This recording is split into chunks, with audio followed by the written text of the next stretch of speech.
You're listening to Knives in Monroe versus the podcast, and we're here to make things about death and sad stuff.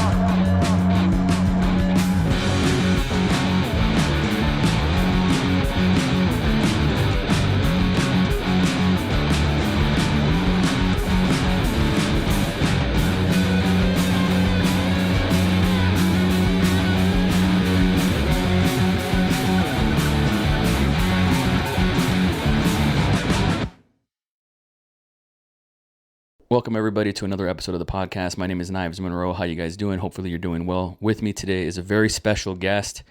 I don't know how to introduce you. You're my cousin. You're Awsker Matthew. You're also Hydrajenah. So how should I address you? At first, probably it'll be Awsker Matthew at first. And yeah, Hydrajenah, which I do feel it's a little. I'm not even too sure I'm supposed to be calling myself that yet, but I've stuck with it so far, and yeah. Dude, I heard your album about 3 times today, and bravo, man. Like, considering that you do everything on your own, it's absolutely incredible. I wouldn't be blowing smoke up your ass if it wasn't. I want to start kind of like at the beginning of what got you into musicianship. Like, obviously there's so much that I know about you already, but just for the listeners, how did you get started? Like, what was your introduction to music? Like, how did you know that's something that I want to do? I started off in a church setting.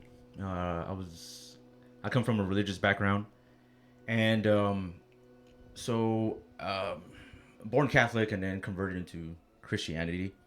I was around the church setting for a good part of my life, especially when I was a kid. So that was my first, when we would go to church, you know, me and my mom and my little sister, we would go and there was music playing, piano, accordion, bass guitar, drums, and love at first sight when I saw the drums.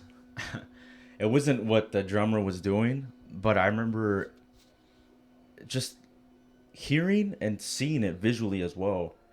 Like, whoa, you can do that, you know? And obviously I don't remember who was playing, but I guess the little monkey in me was very it was very primal. Yeah. Something just it moved me, and I was like, I didn't understand, but I was like, man, but so you can put these things two together, you know, like right hand and the left hand go together, and then you have the foot. So there was a lot going on, you know. Yeah. So that was like the initial, like, seeing that in drumming, and I'm like, I want to do that. I don't know how, but I would like to give a crack at it.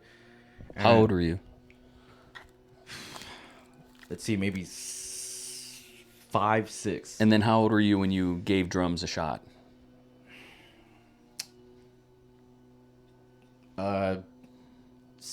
15. 15 years old. Yes. Freshman, sophomore. Probably a junior year. Junior going into senior year. How did you get your hands on drums? So at first, okay, well, it's around the same timeline. So I got my first drum set in my senior year. My mother bought it for me. And the whole idea was, I can't remember what the reason was, but I think it was like, oh, probably because I was graduating from high school.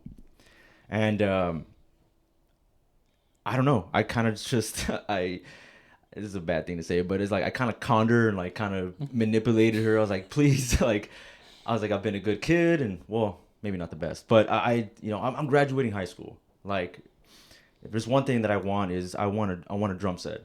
And yeah, she's like, okay, cool, go get the one you want. And so I go online, and it's my first kit was Orange County OCDP. Yeah, Orange County Drums and Percussion, OCDP. That's the brand. So to give you a little picture, that's the same brand that Travis Barker used at that time, and Joey Jordison at that time. I think if not, he would probably went to Pearl or something. But he did use it during like the Iowa era. But Anyway, so yeah, that was my first crack at it, and but leading up to like giving drums a shot, okay, getting my first drum set was one thing, right?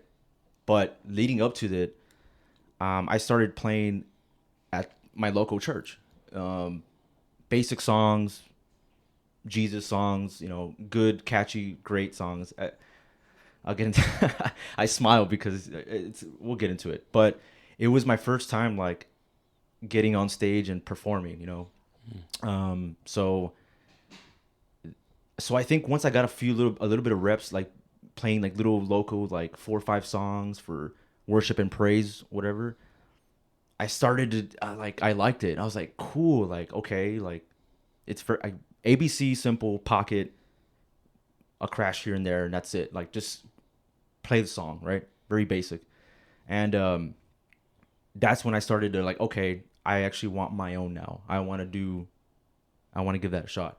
When you were a kid, were you in band in high school?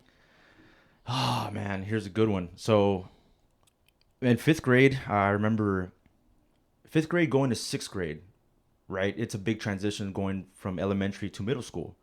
So I remember I signed up for band in 5th grade, and the band teachers came over, and they were saying, if you want to be in band, here's a list of instruments and pick your 3 choices. And I remember specifically picking, I just wrote percussion all the way down. Percussion, percussion, percussion. I turned it in. Fast forward, I go to middle school, and I was in band. And I didn't know that. And I was in band, and they assigned me to clarinet. I was upset. I was so like tense, and just I didn't even bother, not even give it a shot, not even one note, not even that. I think I would have just fell over and like, but Do you regret that decision? no, I don't.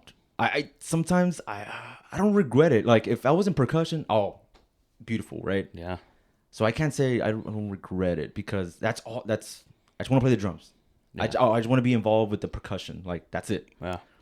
And I remember just looking over, and the band teacher's like, "All right, welcome to band, and we're all gonna get to know each other and blah blah blah. And then this is your instrument." And once he was done, I was like, "Sir, can I see you in the office?" And he's like, "Okay, sure." And I get in there, and I told him like, "Dude, like, I'm not playing clarinet. Just what was it? What? 12. Yeah, 11, 12."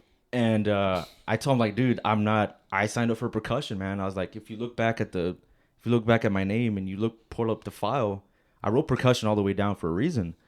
I was like, why is there's not a spot for me? What's going on? He's like, "No, well, yeah, it's because we filled up the spot." He's like, "Well, why don't you want to play the clarinet?" I'm like, and he's like, "Do these breathing exercises." I was like, "Dude, I'm not. You can't convince me. Like that's it. Like I was like, "Look, if you don't want to change me, I'm gonna go to the principal right now." He's like, "All right." He's like, "What do you want to go do?" I was like, "Send me to art. Send me to art." And so I go, and literally, I don't know. They took me to the principal's office, and like, Mr. Olivo here doesn't want to be in band, and he's whatever. So yeah, I go to art class, and that was that. That is dramatic.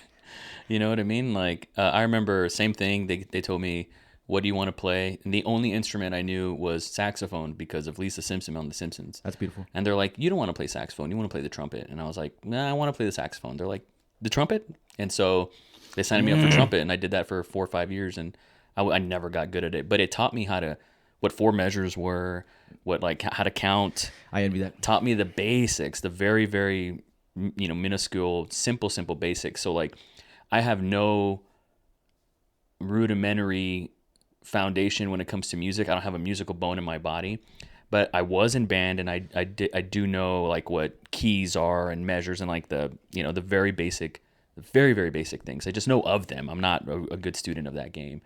But I never knew about that story. And it's funny, maybe you did tell me, but I forgot. But that sucks, because right now Jeremy's son Levi, he's in percussion, and when I heard that, I was like, I wonder how he got in. That's fucking great. How did he get in? And that's going to put him on a trajectory for the rest of his life that I think will be very interesting. And unfortunately, you missed out on that. A little bit. So, okay, I was a little like rebellious. I was a little like, fuck, man, this is all I wanted to do. But I learned a lot from art. I learned how to draw. You know, not the best, but I remember entering like little competitions. Like the first one was get any picture you want and reverse it and then draw it like that. You have to just draw it reversed or upside down. Sorry. And and I got like an A, and it was great. I think it was like a Spider-Man with webs all over or something. That's cool. So it was cool. I did learn. And so, but I remember seeing kids in the hallway that were in percussion. They had a little pad and some sticks, and I remember some of these kids, they would practice away, right? Just tapping away, doing rudiments. And every now and then, a kid, or during lunch or a break or whatever, one would leave their sticks and pads on the floor, like, I'm gonna go to the restroom. So I would go down there and like, a pad and some sticks, and I'd be playing. And I look over to the next guy. He's like, I was like, what are you playing? He's like, hey, you're not in band. I was like, I know, but can you just show me, please? He's like, oh, this is a paradiddle. Right, left, right, right, left, right, left, left. Okay, so I'm there. He's like, this is the accents. Okay, cool. I wish I could have my hands too, like, but it's all good. I'm like, okay, cool. So I'm like, I'm like, oh, that's so cool. And then the guy that took a break, he comes back. He's like, hey, those are my sticks. I was like, oh, I'm sorry, man. I think this is pretty cool. So I kind of like peeked in a little bit. Yeah. When we ever have the pep rallies, the football games, I would just stare at I was like, man, that could have been me. What is those called? Not congos or quartet, or what were they called? The quads. The quads, yeah. Right? Yeah. I was like, oh man, that's so fucking, or the snare, I was like, each one, anything that I can bang on with sticks. As a kid, the coolest kids were the percussionists, for sure. They were the coolest kids. I think so. Yeah. They were just the pulse and the prime, especially like getting ready for a football game, you know. Especially the Donna High School theme, which is all percussion, basically. And very, very tribe, very like it moves you and it gets you pumped up and amped, like LFG, let's fucking go, and so and it's not just for the football players. Everybody in the building can feel it and sense it, and especially when you leave the pep rally, like, it still sticks with you, like it still resonates, So there was yes and no when I was not leading up to it, but that was my little peak of just like flirting with it. I don't know, or getting a little something out of it, even though I wanted to be in band. So cut to high school, you finessed your mom into getting a drum kit. What was the name of the drum kit? It was Rachel? Rebecca? Rachel. So I was close. I would back it up just a little bit. So going into that, YouTube started to come out. Yeah. 2006, 2007, like going into high school. Mm-hmm. And I would try to look up any drum videos I can find. Anything. And one of them was Mike Johnston. And at that time, and now he's still there, and it's beautiful. Like the best clinician, educator, teacher. He doesn't like to be called a drummer. But at the time, it was like, I want to learn, and I want to see, and I want to know. Again, I didn't grow up with anybody that played an instrument, So there was like, okay, this new thing, YouTube. So that also riled me up too. That got me like hyped up. So anything from 2006 and 2010 leading up to getting my first drum set, I soaked up a whole bunch of stuff, especially Mike Johnston, and they're now called Drumeo, which is they're big, they're huge. You get all kinds of drummers and all kinds of lessons, legends, and all kinds of stuff. But at that time, they used to be called free drum lessons online, or free online drum lessons, one of those two. Mm-hmm. And I just revisited it, and there's still videos back in there like 15 years ago. Wow. 16, 17, 18 years ago. And I remember looking at it like, it's just one camera, and just let's take like this music sheet. Today we're gonna play, very simple, not like today's content that we have now. Yeah. But so yeah, I just wanted. But it was the beginning of that. Like it was kind of ahead of its time because people weren't educating online at the time, really. Right. Now right. there's courses and it's everywhere. Mm-hmm. But that was cutting edge at the time. 2005, 6, 7, 8, like that's really early in the internet. Yeah. Mike Johnson was a pioneer in that for sure. Oh yeah, he's I mean, he's impacting my drumming and huge, but I'll get into that later. Yeah. But so I named her Rachel. It was a blue, beautiful kit, 4-piece, kick, rack tom, floor tom, snare, and basic setup. So hi-hat, 2 crashes, and a ride. Super simple kit. No double pedal, just single.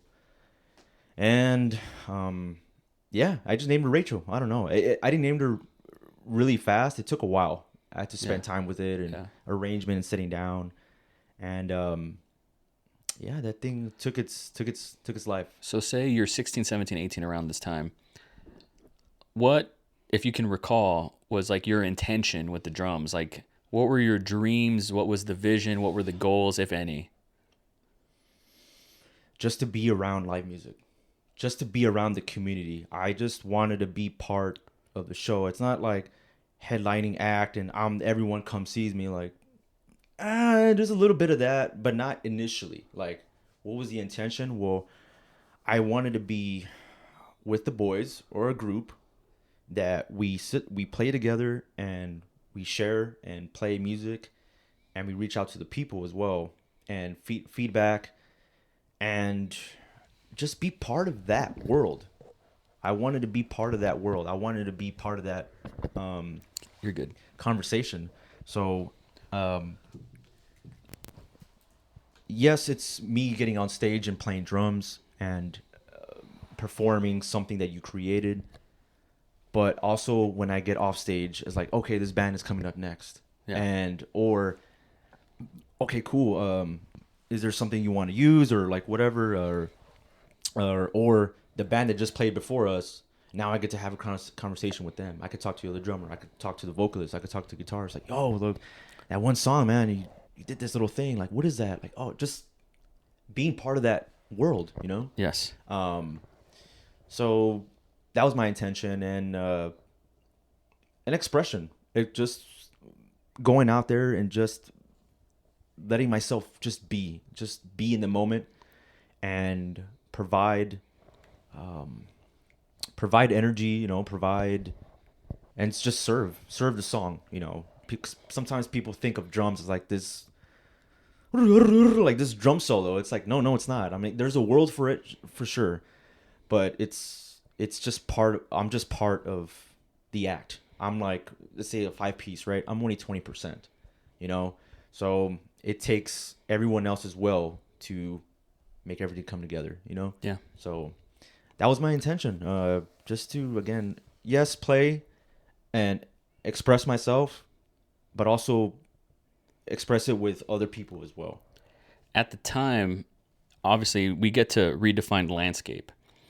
And there's so many influences there that I can't even pick out. Like, I'm like an iPhone 4 and you're an iPhone 15. Like, I'm not on the same operating system as you when it comes to this new sound. It's just so new to me. But at the time, like 2005, 6, 7, what were your influences then? What made an impact on the music, your influences, something that you're like, I want to sound like this, I want to do this? Like, who were the guys or girls? And might take me a little minute, but well, first in my childhood, it was Eminem. Yeah. I grew up in a broken home, so that alone impacted me so many ways. Not only just me, but also my siblings. I have 2 sisters, and it changed the course of direction of everything. And so, how old were you? Like around 2000? Yeah, so I was 8, 9 years old when this. Were you happened. listening to Eminem around that time? Yes. Wow. I remember seeing Eminem live, 1999 Spring Break. He performed "Brain Damage," "My Name Is," and "What's the Difference" with Exhibit and Dr. Dre. It was in my living room, and at that time he had blonde hair, like Slim Shady. So real quick, like I didn't, when I saw him on TV, he looked like a comic book superhero. Just, it stood out, the blonde hair.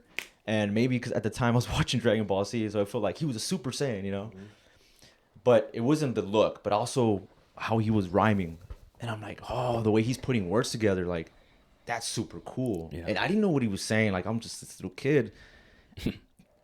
Not only that, too, I felt like he was also angry. Like, you know? So I was angry too, and it was good to see someone else just as angry as me, if not more. I have to ask, yeah. even though I know, but I'm putting myself in the listener's shoes. You're this 9-10-year-old. Why are you angry? Like Eminem, it's pretty well documented why that guy was angry at that time. Right. Why the fuck were you so angry? I mean, I just said it. I come from a broken home, dysfunctional family. You know, once the divorce happened, you see a lot of things. You know, again, the main, my mother and father, like that was their battle, and that was whatever. But we were also involved in it. You know, so when you're a little kid, you don't want any of that shit. You just want to be a kid. You want to play with the next toy. You want to play with the next whatever. You want to go outside with your friends, and I want to ride the bike or whatever. But now, not only they're trying to figure that out. Now I'm getting like affected, but it's also affecting my little sister. So I'm trying to understand. Especially when you're in the middle of that, like, especially if for anybody out there, like, if anybody was a kid seeing like your parents about to split, it'll do something to you. It really will. So, and it's tough to pick sides, especially when you're young. Like, it is what it is. Sometimes you get in a situation like my father and or my mother can go back and forth saying, I'm the good guy, that's the bad guy. No, I'm the good guy, that's the bad guy, And it's like, I love you both. Why are you asking me? That's and a lot to put on a kid for sure. It's so, with that being said, like when you ask me why I'm angry, all this is starting to build up. I'm starting to get uneasy. Like, man, this sucks, and that led to, so once it happened, that led to my mom being under the wing or under her nest of being raised by a single mom. My father did support, but he just wasn't around. So that was okay. And then we started to struggle financially a lot. My mom. How old are you around this time? This is 9, 10, 11. So I'm starting to grow up, as a kid going into middle school. Like, so then a certain point, once, we started struggling. And again, that did something as well, which is, why are you so angry? Well, it's because the lights went out. The bill get paid. There's no hot water during the winter. There's not barely enough food or whatever. At the time, we had to get food stamps like at a time, and once they were gone, it's like, well, you have to wait one more week till like my mom gets paid or whatever, or I have to wait one more week till my father sends child support, and then you can. So all these little things, or our car getting towed, not having a car, asking for rides again, but for someone else because you just asked them. So all these little things, these little struggles, it starts to build up, and it messes with you, because I'm looking around and these kids they're not worried about that. They're not thinking about, how am I going to get a ride to school? How am I going to get picked up? So, and again, I'm 9, 10, 11, 12. I'm thinking about now survival. So going back, like, why was that so angry? Like, yeah, that's what I was seeing and experiencing. That's what made me resonate again to the music. These little life experiences maybe just captivated me towards Eminem's anger, to be like, man, I feel like that too. Like, I may not know his vocabulary, I don't know the words, but I can hear the delivery and the attack. Like, it's there, and has so like, like he's like, oh man, like I feel like he's just Mike Tyson, just whoa, he just knocked that guy in less than 2 minutes, and that kind of like raw energy. But I understood that. I understood that at a very young age, but yeah. So again, I know went on a little tangent there. No, it's good. That's what we're gonna do. Do you have a first memory of seeing Eminem? Seeing Eminem? Yeah, of like seeing or hearing and being like, what? I have a first memory of that. It was the MTV. So that was your like, whoa. Who is this guy? Like, who is this guy? How is he putting these rhymes? Let me ask you, did you think like this guy's white? Did you even think about that? No. I did. Because I remember hearing whatever song on the radio and being like, stop the tape, this kid needs to be locked away, and like all this shit. And I remember thinking like, oh, cool. And then when I saw the guy, I thought it was an actor that was playing like the character, but like he wasn't the rapper. Right. until I like realized way later, like, no, that's the guy that's singing the song. Because I thought it was a black guy. I thought only black people did hip hop at the time. Right. So that was crazy, but I wasn't sure if you had a very similar experience of that. You were just like, well, there he is. Yeah, again, I'm 1999, so I was what, 6 years old. Wait, no, I was born in 92. So 7 years old. So my brain, I'm not even thinking about the skin of the color. You know, I just like, whoa, he looks cool. Like, Yeah. and that's it. And then, oh, by the way, his movement and the way he's attacking on the, I was like, that's really cool. So before Eminem, was there anybody else that you were like, this is what I'm into music wise? No, man. So it starts with Eminem. It starts just like that. And again, it starts only because it so happens to be Eminem. I'm trying to think. I'm trying to, like, you know, obviously I grew, I'm from the Valley, Rio Grande Valley, Donna, Texas. So there's a lot of Spanish music in the background. So yeah, there was that, but it never really made me say, like, okay, what is this? You know? And of course, I know who Selena is and all that. And no, those are great. I liked it. And like once it came on, you're like, you kind of just, went along with it. But it just so happened they both merged together, which is seeing Eminem at the same time struggling underneath, and they kind of just blended. You know, I don't know. I call it perfect timing or whatever, but that was the first when it comes to music. You know, so. The very first inspiration or like the influence, hip hop, rap, you know. Mm-hmm. So now I'm starting to get into the hip hop rap world, you know, and 50 Cent, Dr. Dre, Ice Cube, NWA, all the old Wu-Tang Clan. So I'm digging like, okay, well, he's doing this. Who did it before, you know? Snoop Dogg and Eazy-E, Biggie, Tupac. I'm like, whoa, there's a whole world before this guy. And Eminem always says like, yeah, those are my heroes. I stole that from him, you know. Mm-hmm. So going back to like, why are you so angry? So yeah, that's I can't stress it enough, man. Like it really messed with me, you know. It really did. It was really hard. Again, not just for me, but for my older siblings as well. So and it just affects me. And then this is when I start.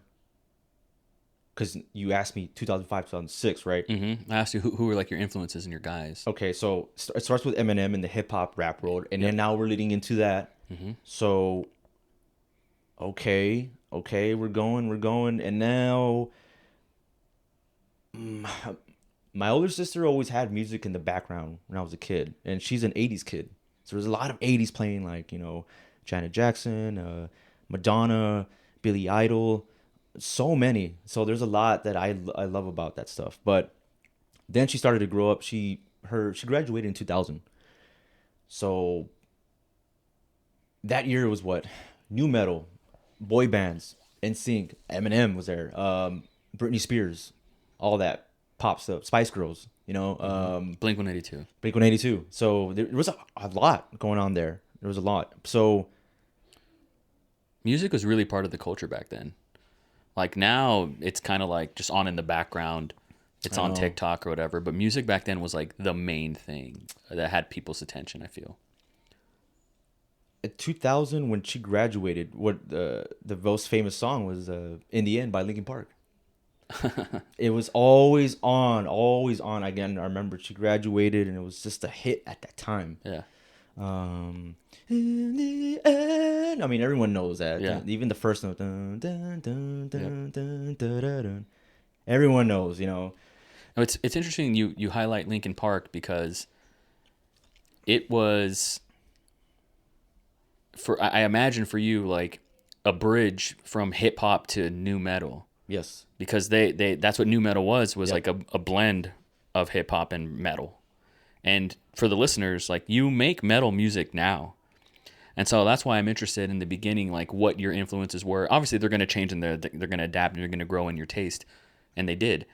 But at the time, during those formative years, I'm very curious, like, how that arc started, you know. And it starts with Eminem. It starts with a very angry, and that's what it was at the time. Because of life experience.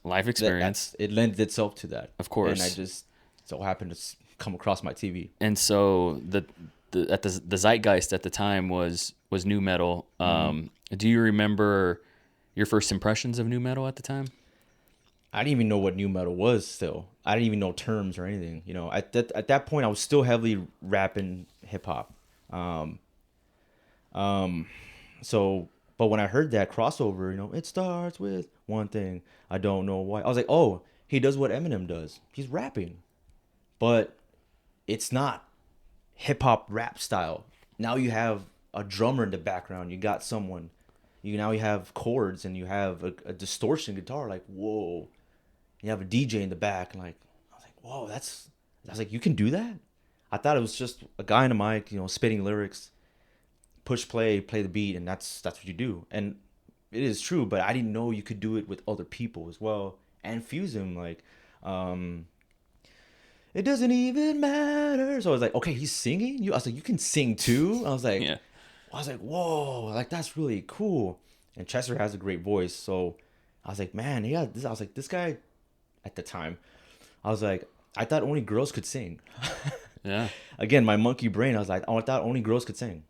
And I heard this guy, and I see him on TV, MTV, and I'm like, oh, it's a dude, and he has a high frequency, you know. So, so that was a little crossover introduction of like, okay, new metal, you know. And I saw some other stuff, like maybe, I think the grunge era was about to just dying.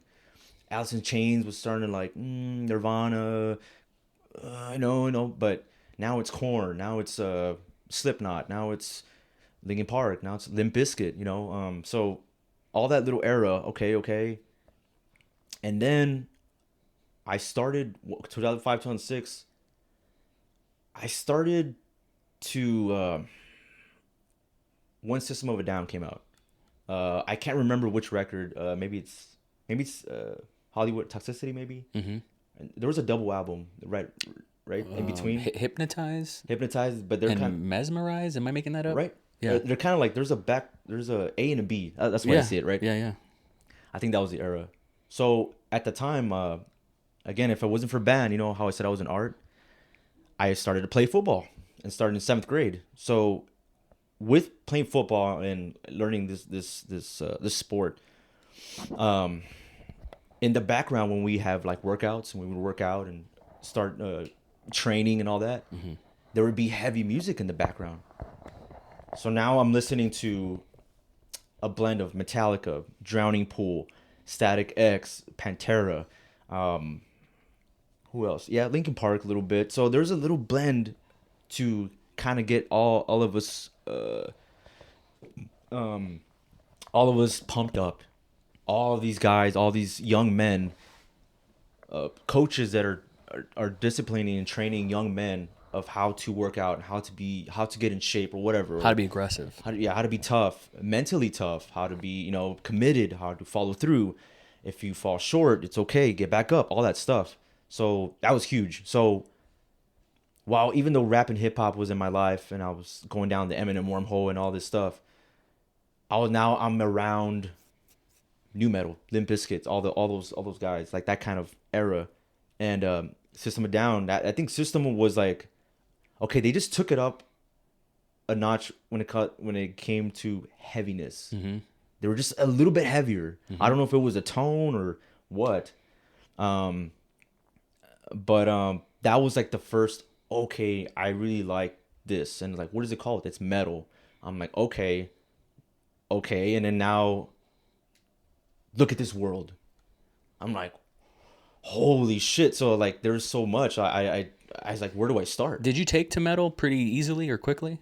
No, I didn't even, I thought it was just a bunch of noise. Really? Someone, I don't know, I was probably around 6th grade. I guess I don't say he ruined it, but I remember it was like, listen to this.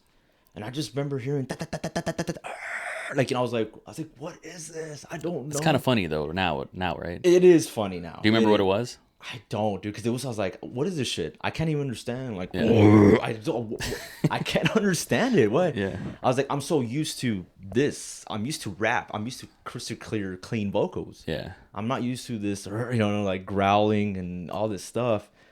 And plus the music and like everything just sounds like a wall of sound. what? It sounds like you just throw it in the blender. Like, yeah, here you go. Or for the sake of like being obnoxious. But that was my first initial like, I don't know. I'll also say though, since I grew up in a religious background, I kind of stayed away from it because if I listen to distorted guitars, it's the devil and I'm going to go to hell. Yeah. It's not just with my mother, but it was when I grew up, it was just around me all the time. That is such a heavy racket to put on a kid. I got to tell you real quick, and I want to get back to that religious note, but For sure. I remember having MTV, and I couldn't tell you that this was my first metal experience. I don't know. Because I remember like Van Halen and Guns N' Roses and shit like that, but like it never really did anything for me. But I remember staying up late watching MTV, and all the best music videos were played late at night. And Slipknot's Left Behind, that's what it's called, right? Yes. That music video played, and there's like a goat, and it's like these dudes in masks, and like it's raining, and it looks like a horror film. I was like, what the motherfuck is this? Like it did feel like satanic. It felt like I shouldn't be watching this. Yep. And that turned me on. Like I was like, I'm in. I didn't have that baggage. You know, my mom was like non-existent, but also not really a religious pusher, you know. Still to this day, like she's like, I don't go to church, you know, she doesn't feel guilty about it either. Can you walk me through like the guilt or like the shame of like that religious component and like the taboo-ness of listening to metal and maybe even other things like, you know, some parents I can remember wouldn't let their kids play Pokemon or like read Harry Potter because it's like witchcraft or whatever. Right. So like how intense was it? Just as intense as the experiences that I was going through underneath, you know. See my parents go through divorce, like that kind of same. It felt the same, but in a different way. Now I'm starting to hide things from my parents. This is my, How old are you? again, 8, 9, 10, 11. Right now, let's go a little back. Anywhere from 6 to 12. What year did you graduate high school? 2010. Okay, so there's a 10-year gap between you and your sister. Yes. So she graduates in 2000. You have all those influences. The 2000 Britney Spears, NSYNC, whatever, boy band shit at the time. Yep. You graduate 2010. So this is like 08, 09, 2010? Right. Okay. So, what were we saying again? So about the religious baggage Right. and like, you know, Oh. the divorce and growing up in that environment. it even though I don't want to say it hindered me. So there was a like, okay, I can't be listening to that, and I was maybe just a little bit brainwashed. Like, Yeah. you actually felt listen- guilty about it. I felt guilty, Yeah. and it was just drilled in my head again. Bless my mom. I love my mom. She, you know, she's come a long way, but at that time, it was just like, no, it's wrong for you, and bad things are gonna happen to you, and you're not gonna be able to sleep, and I don't know what, and it was drilled. And again, I got reminded in going to church, you know, and we would go to church like maybe 2-3 times out of the week, man. That's intense. So it was constant all the time. Like, you can't be doing it. You only got to be, if you ever want a chance, like, to go to heaven, you got to be like this. I got to ask. Yeah. This is like a tangent inside a tangent, but For sure. this is why I love podcasting. Why do you think religion was so heavy, like, in your household? Like, you guys are going through so much. Like, looking back at it, like, you guys are going through so much. What was that about? Again, this is one where I think, now that I look back, you know, it's between both of my parents. They What does that mean? which is, I think, leading up to the divorce, it was my mom's choice. So I look back in hindsight, it was all for the better. So at that time, it was like, what are you doing? Why are you doing that? Blah, blah, blah. You're not supposed to do that. Everyone has their parents forever and ever, right? As a kid. I look over here, they have their mom and dad. What about you guys? Why do you guys have to split? I look up, you know, and I'm kind of like, what? Like, what's going on? So, why do you think really? Probably because my mother was seeking a way out. You know, What does that mean? she was you know, getting close to leaving my father. So I think she was that like searching for like to get off the hook. Something no, like that? no. Just I think just a different way. She wanted to change for what she knew. She wanted to just better herself in some capacity. You know what I mean? Yeah. That's why there's a religion change. Maybe it's Because it sounds like pre-divorce that wasn't there. No, it was there. It was there. The intention was there for sure. But I think when she made that transition, like, I'm going to church. It's still God. Like, it's still great, but it's different. Obviously, Catholic and Christian. So was it Catholic? No, it was Christianity. That's the... And so, like, did they really push hell quite a bit? Oh, yeah. Again, not just my mom, but I guess the church we were going to was very, very heavy on that. Wow. It was about sin. Yeah, and Pokemon's the devil. You know Pikachu, like the horns? Yes. It's this, so it's the devil. You see? And they're like pinpointing and highlighting like hidden meanings and symbolism, like of how it leads back to the devil when you're gonna go to hell. And as a kid, did you believe that? Speaking about Left Behind, Yes. there's a cheesy ass fucking Christian movie called Left Behind. Oh yeah. You know what I'm talking about? Yes. How fitting. Kirk Cameron. Yeah. They played that movie all the time. The Rapture, Yeah. right? Yeah. You Yeah. see, and then the ones that disappear went to heaven. You know, that's Right. the second coming of Christ, or whatever. Or, Sure. or if that's not what it is, or God came down to take all the clean souls, so the ones that stay behind are going to hell. And then, oh, by the way, there's a demon coming after you. Yep. And people are like, you see, that's what's gonna happen. So they drilled it like a motherfucker. So I believe it just a little bit, every now and then. I'm curious, just because we grew up very similarly. Around 2004, like the Passion of the Christ, the movie came out. Did they ever use that as propaganda? Oh, they pushed it heavily. Did they? I remember going as a community, as a church. Like, we're gonna all, Oh, wow. all 50 of us, we're gonna go to this theater and we're gonna watch Passion of the Christ. Yeah. And then, and of course, like, okay, It's so heavy. You're like 12 at that time. yes, That's so heavy. I wouldn't let my 9-year-old watch that. Are you kidding me? it's speaking about it's so heavy. Hence, you hear the sound on Redefined Landscape, and it's fucking heavy. But anyways, Yes. anyways, Yes. but We'll get there. we'll get there. So yeah, so, again, I just want to clarify the whole, like, my mom, you know, this whole religion thing. Yes. I think it just it helped her to kind of just Because it's coming from your mom, not so much your dad. right. Yeah. It's my mom just wanted to change and she wanted something different. And you're growing up with like basically a single mom. So she's your fucking mom. Like that's where Yeah. you're getting your information from.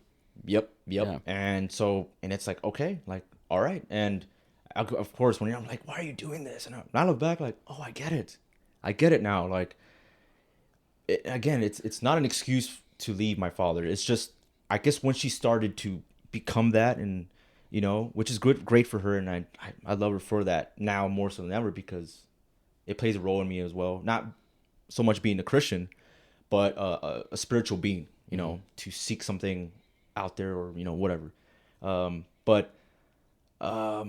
And I think she changed into her own person. And I remember seeing her like, man, my mom's starting to it's different. It's not the same. Still my mom, but different. And of course, and I think that's what led to the split, which is, you got my father that's here. He is what he is. That's what he does. And then my mother's just like, she's growing. Mm-hmm. And me, from here, I was like, that's not growing. That's going the other way. But it's still something, you know? Mm-hmm. It's And I'm progress. Yeah, progress. And she was finding her own way. So I think when she got to a certain level, a certain amount of, she was like, you know what? If my spouse can't agree with it, there's a bunch of disagreement, like, I got to go. Oh, and by the way, my kids are seeing this. Cut it out. Yeah. You know? So good job on her. Great. Religion was like an answer. Yes. So we have family that, I think it's okay to say, Yeah. it is what it is. We have family that did time inside Sure. jail. Yeah. And they came out, and I think they found God there, you know? And so Yeah. when you're coming out of a traumatic event, like, you find God, right? And Yes. so it sounds like that's what your mom did, to not escape, but to find something, a higher purpose, a meaning larger than herself, to get connected to something. You know, that was her personal development at the time. And so, but with it came, we all know how Christianity works. With it comes a lot of, I'll just say, propaganda and negativity, especially on a child. It's just too gnarly. I never push religion on my kids. And like my daughter, I let her kind of come up with it herself. Like she believes in a heaven. It sounds like nice to believe in. But we don't talk about hell. We don't talk about you're a sinner and this is bad. And if you watch that, you're going to hell. Like, never. Like, I as an adult, I don't even know if I care about that, you know? But to put that on a child, and during your formative years, you're discovering music, you're going from hip hop to metal, new metal, like this new fusion and what was going on at the time. Metal is like overtly so anti-Christian in a way. Like it's so like, you know, me, one of my biggest influences as a kid was Marilyn Manson. That guy was not shy about he was not shy about like the imagery. Yeah. I mean, he has a record called Antichrist Superstar. And so did you feel guilty? Like, No, once anger started to build up, I needed to find something more heavier. I needed, okay, Eminem is just as angry. He's great. I'll always go back to that. But now I'm getting kind of bored. Like, nobody else is angry. And like, yeah, I've heard about this, like the imagery of like, stay away from Marilyn Manson. Don't do that. The picture they took together in a concert, they're both throwing the fingers. Love that picture. yeah. And I was like, oh, that's so fitting. I'm like, Eminem and Marilyn Manson? Yeah. Oh, man. Like, That really pisses off parents. oh my God, especially at that time. Yeah. And I'm like, well, if Eminem is like friends with him, like, oh, let me go peek in that world a little bit, you know? So, okay, even though it did hinder me and I didn't want, okay, this is the devil, this and that, now I'm starting to rebel. Like, or like, you know, now I'm starting like, okay, don't listen to that. Oh, no problem. You know, and I go to my room, and then out comes System of a Down, and I'm over here like Slipknot, and I'm cranking it to 10, you know, and I'm just like, I'm here. Okay, now I'm giving the chance, like, oh, now I'm starting to sound this noise. It's so heavy, you know, and now we're getting into like heavy territory. But again, it's because now I'm rebelling, like saying, fuck you. You know what I mean? Like you're, like it's real. When you tell someone you can't be doing it, it messes with you, and you're like, no, you know, and especially when you're a kid. So that's where System of a Down comes in, and again, all these hits around that time, new metal is about to die already. Yeah. This is 2003, 2004, 2005. It's like, now this is where the new American wave of heavy metal. This is the underground starting to come up. Like, this is Shadows Fall. This is Avenged Sevenfold. Avenged Sevenfold, Kill Switch Engage. Yeah. Lamb of God. Lamb of God. I wanted to get to that. And that's where I'm like, oh, okay, you know, and I discovered that by the chance of downloading illegally, sorry, but which is Napster, LimeWire, and Aries. Yeah. I can't tell you, like, how, I didn't even know when I was downloading stuff, and the times that the internet wasn't paid off. I'll go to the backyard to pick up my neighbor's internet, and I'd be in the corner, and I'm like, okay, okay, you only have an hour to download, you know. How old are you? 13, 14, 15. What a crackhead. Yeah.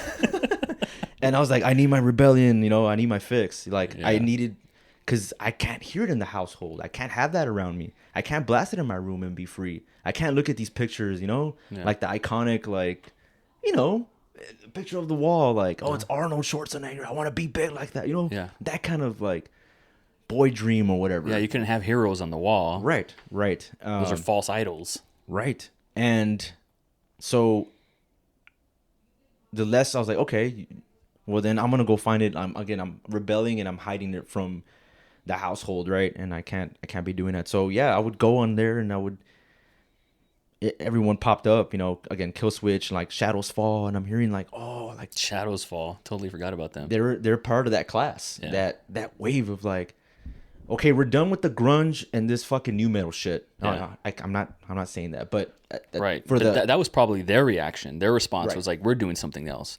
Right. It's kind of a throwback to like 80s metal. Almost. Yes. Like Oh, yeah. Metallica, whatever, Black Sabbath, whatever. Going against the 80s glam metal. Right. It's like, yeah, it's metal, but that's not the metal. Like, what are you talking about? Then you have Megadeth, like, okay, Slayer, like, oh, Yeah. okay, this is true metal, right? Yeah. And of course. So you cycle that around. Another 20 years later, it comes back, you know? Mm-hmm. Like, okay, Nirvana, like, all that's gone. Grunge, new metal, now we're getting into this underground, like, we're coming back to show you what, like, now this is a new Metallica, a new Megadeth, a new Slayer, a new Anthrax, the big four horse. Like, now you have, like, whoa. and now you have hardcore, and now you have punk hardcore, punk metal. You know, you have grindcore, like, you know, death metal. Death metal. Well, maybe 90s. You got Cannibal Corpse in there. Yeah. But now it's starting to be more. They're starting to embrace that, you know. So so I would download, and sure enough, I came across Lamb of God when I was downloading LimeWire, and I didn't know what I was getting. Mm-hmm. I remember seeing Lamb of God, like, that's metal. I'm like, oh. So you're telling me a band out there is named Lamb of God, or they used to be called Burn the Priest. Yeah. So that tells you everything. Yeah. I was like, oh, Burn the Priest. Oh, some fucking, oh, this is metal. I'm like, oh, Burn the Priest, Lamb of God. Okay, Lamb of God. So somebody can put the word God in there and still be metal. Yeah. I was like, how rebellious is that? Yeah, let me check that out. And I would download it, and it almost like instant first, like, couple seconds or couple minutes captivated, drew me into it. Yeah. And the first thing I noticed was Chris Adler's drumming. It just stuck to me. And okay, I'm angry, I'm rebellious, I'm trying to figure this religion, I'm struggling underneath, I'm isolating myself, now I'm not hanging out with my friends, now I'm becoming this, like, kind of loner and loser. But then I remember, wait, you do like to play the drums, right? So now I'm starting to merge. I'm like, yeah. So now I'm starting to, like, oh, it feels so good not to feel repressed and not have tension, because now I'm thinking about the drums that this guy's providing. And I think the first one was called Black Label, which is the first song. And I remember it just starts off dun dun dun da da da da da da dun dun dun da da. And I was like, that snare sounds so cool, like pingy pop, like so pingy punk, like, so it's just, you can't miss it. And of course the drums come in, the song kicks in, and then you have double bass, and just the way he was orchestrating, I was like, whoa. The bell of the ride, and there's just one weird sound. I for the longest time I never knew what it was called, and it was a certain symbol. It's called the flanger bell, which sounds like a car crash. Sounds kind of not like a China trash, like, gong or anything like that. Just, it's quick and it's shiny, and it, like, there's a crash. I don't know. It's an effect symbol, and I'm like, man, that's so cool. I never heard that. And so that took over my world. Lamb of God. Once I got that, now I'm going from their first album, skipping all the way. So it's 2005. Sacramento is already out. Yeah. So now I go back to, 1, 2, 3, 4. Now I'm jumping from the first record to the fourth record to the second to the fourth back again. You know, I didn't know what I was getting. So I'm all over the place. I'm like, oh, okay, these guys have been around. Oh, okay. Redneck just came out. You know, okay, cool.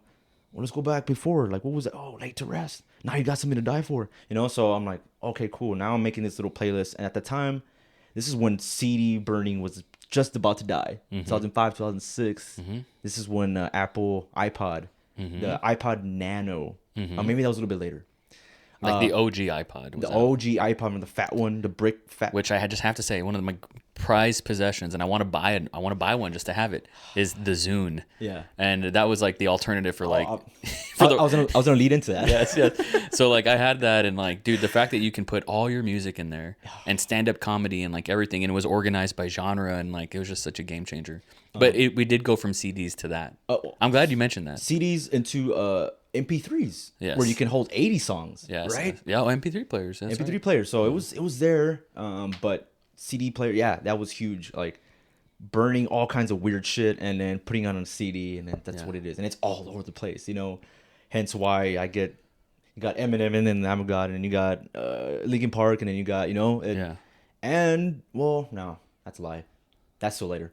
But so that was a little era. It's okay. Now we're hitting to the iPod, but Lamb of God, that was huge, influential.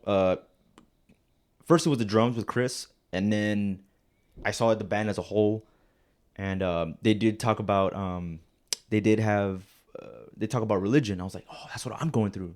A song called Ruin. If you see that video, it's they're in a church, and Chris is in the back playing the drums, and you see the cross in the back. I'm like, this is so fucking metal. This is telling fuck you to religion, you know, like, oh. And he's doing, and that song Ruin, so cool. Like the just the I was like, man, though that pattern right there, I was like, man, that's so cool. And then the ruined jump frill,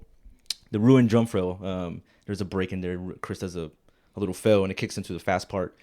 And so yeah, I was like it was just like this is for me, man. And So that was like your band, I was like, and you discovered them. yes, Yeah. yes. Just by chance of just that's what it was. The LimeWire, Aries, and what was it? There's one more I'm forgetting. Napster, Napster. and Kazaa. Yeah, Yeah. I think there's a little bit later, maybe. I think there's one more. There was Morpheus. Do you remember Morpheus? I never really dug into that one. Those are the big ones. Kazaa, Morpheus, Napster, LimeWire. Those are the Okay, big ones. but those are the main ones. So and then now we're leading into Pirate Bay and Pirate Torrents. Bay, This yeah. is like 07, 08, 09, you know what I mean? And I Yeah. remember, now it's a transition, you know what I mean? Like, okay, Apple was coming out, this and that. So going back to like High speed internet. Yes. Yes. Now there's no more AOL, there's MSN, I think. Yeah, sure. Right? There's like little Roadrunner. Roadrunner, yes. Yeah. Yahoo. Yahoo was pretty big at the time. So yeah, Lamb of God again. That was the next level of heavy from going from System of a Down. Well, they're both heavy and they're both in their best, and they're both ways. Yeah. But for me, Lamb of God took it to like from 5 and went to 10. Yeah. Maybe even 5 to even 11. But again, System is heavy. Lamb of God is heavy, but this is just a different kind of heavy. Like I'm like, oh, and now when I'm hearing this, and I'm like, why does this sound kind of familiar? Oh, they're paying homages to Metallica, Anthrax, Slayers, and the this and who and Hoobity Ha. And then I go back, and now this is starting to be my world, Yep. So yeah, and that was the start of like really truly finding a home for metal music, Yeah. So and through the drumming again, yeah, huge. Talk to me about. Did you ever play live shows in high school? Yes. So What was your first live show experience? Like, how did that come about? well, technically it was probably in a church. I don't know if you want to count that. No, But, okay. let's say like with a couple of dudes. Couple of dudes. So I was in a Christian band called Remain Regardless. How did that come together? How did they pick you? How did you find these people? You know what I mean? Like, I don't know if I know. I have a cousin named Awsker as well. Go figure. From my mom's side, from the Sustaita side, and I knew these guys from him. So they graduated together. They're older than me. They graduated in 2006. And They're my generation then. yes, and they went to Edinburgh. I forgot what's the name of the school, man. It was like not private school, but anyways. So yeah, man. So I would hang out with him a lot. 2006, 2007, again 2008, 2009. At this point, again, because of life experiences and struggling behind the curtain. Remember now? Okay, now I'm starting to. Even though I did play football, a lot of people, oh, you were a jock in high school because I hung out with them, but I was around them. I was like, well, that's the guy you just play football with. Like, why don't you sit at the table with us, right? But starting in my sophomore year, now I'm starting to isolate myself. Again, I'm being embarrassed. I'm humiliated. I don't want to get asked. And at that time, it was so hard for me to hide my feelings. Like, you can just tell, like, something's up. And I didn't want to be asked, like, hey, man, something's up. And I didn't want to lie and be like, yeah, everything's great. No, I'm dying inside, like, I can't, Yep.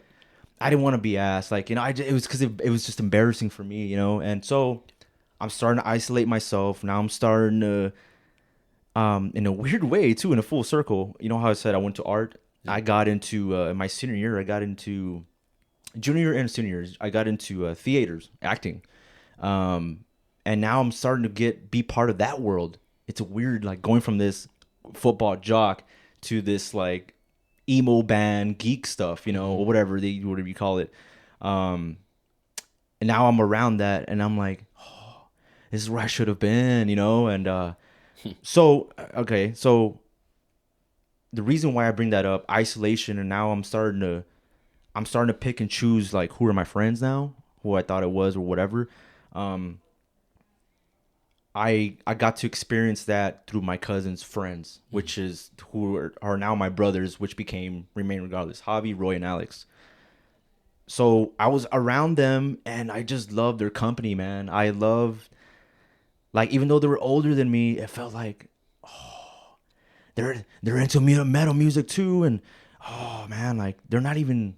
They look so happy, and it was just so cool. Like there was this brotherly love, and there's sarcasm, and there's I don't know, just they're like my big brothers that I never had because I don't have a big brother.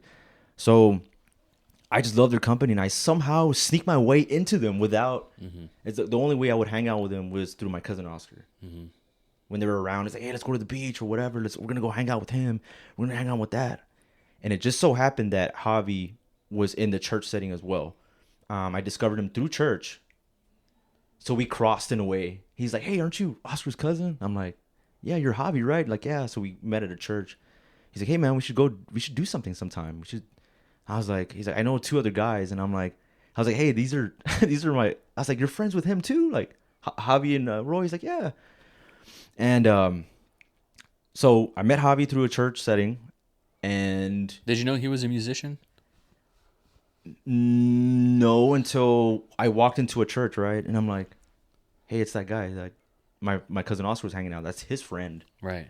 But then it was like, he's like, whoa, like, aren't you little Oscar's cousin? I'm like, yeah.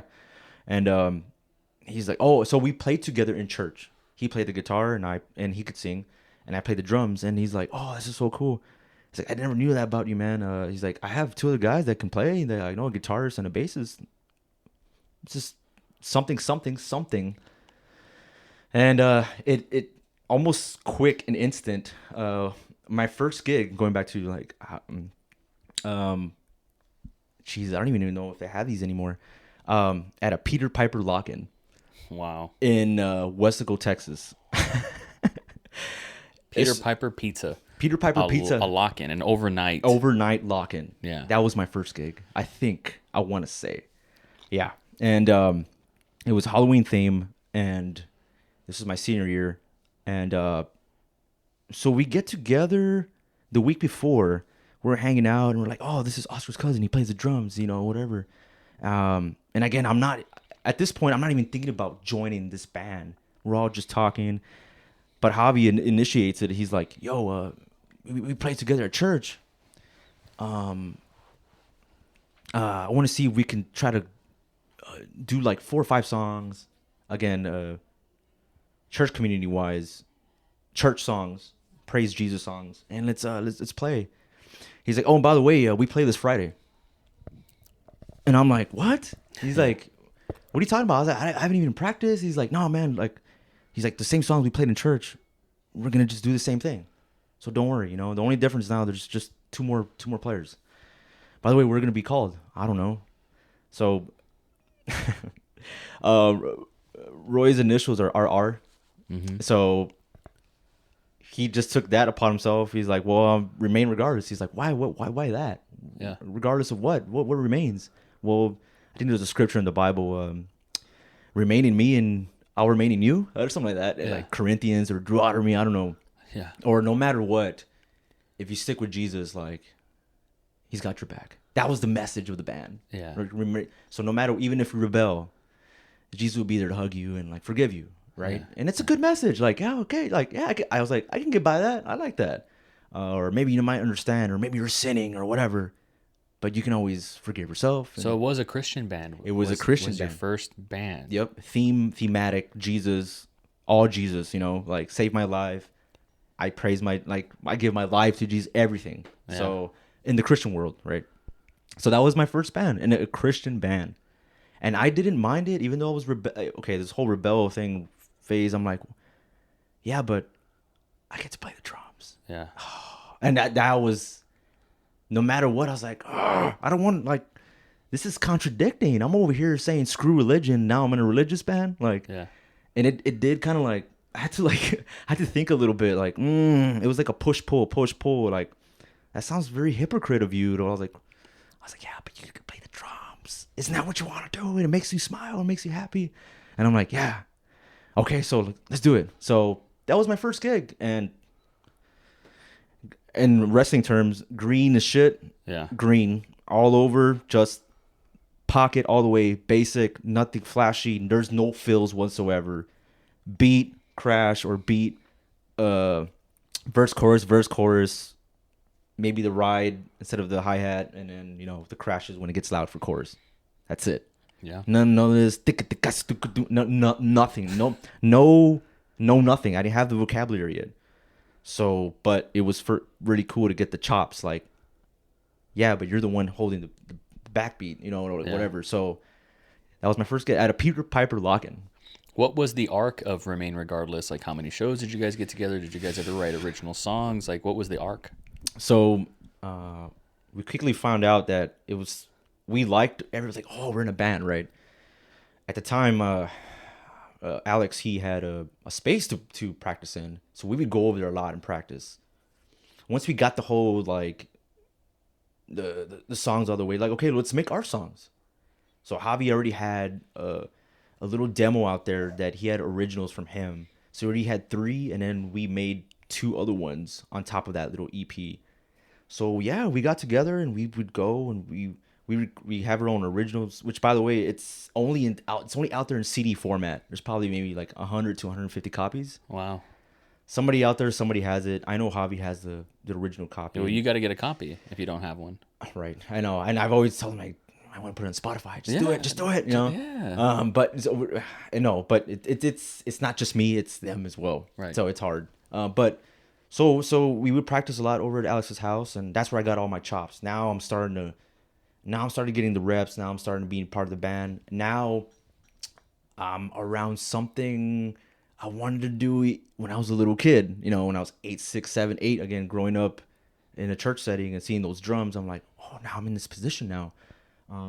Yeah, maybe you have the religion like message, but you're just still doing it, So, once we got our 5 originals, let's go record it.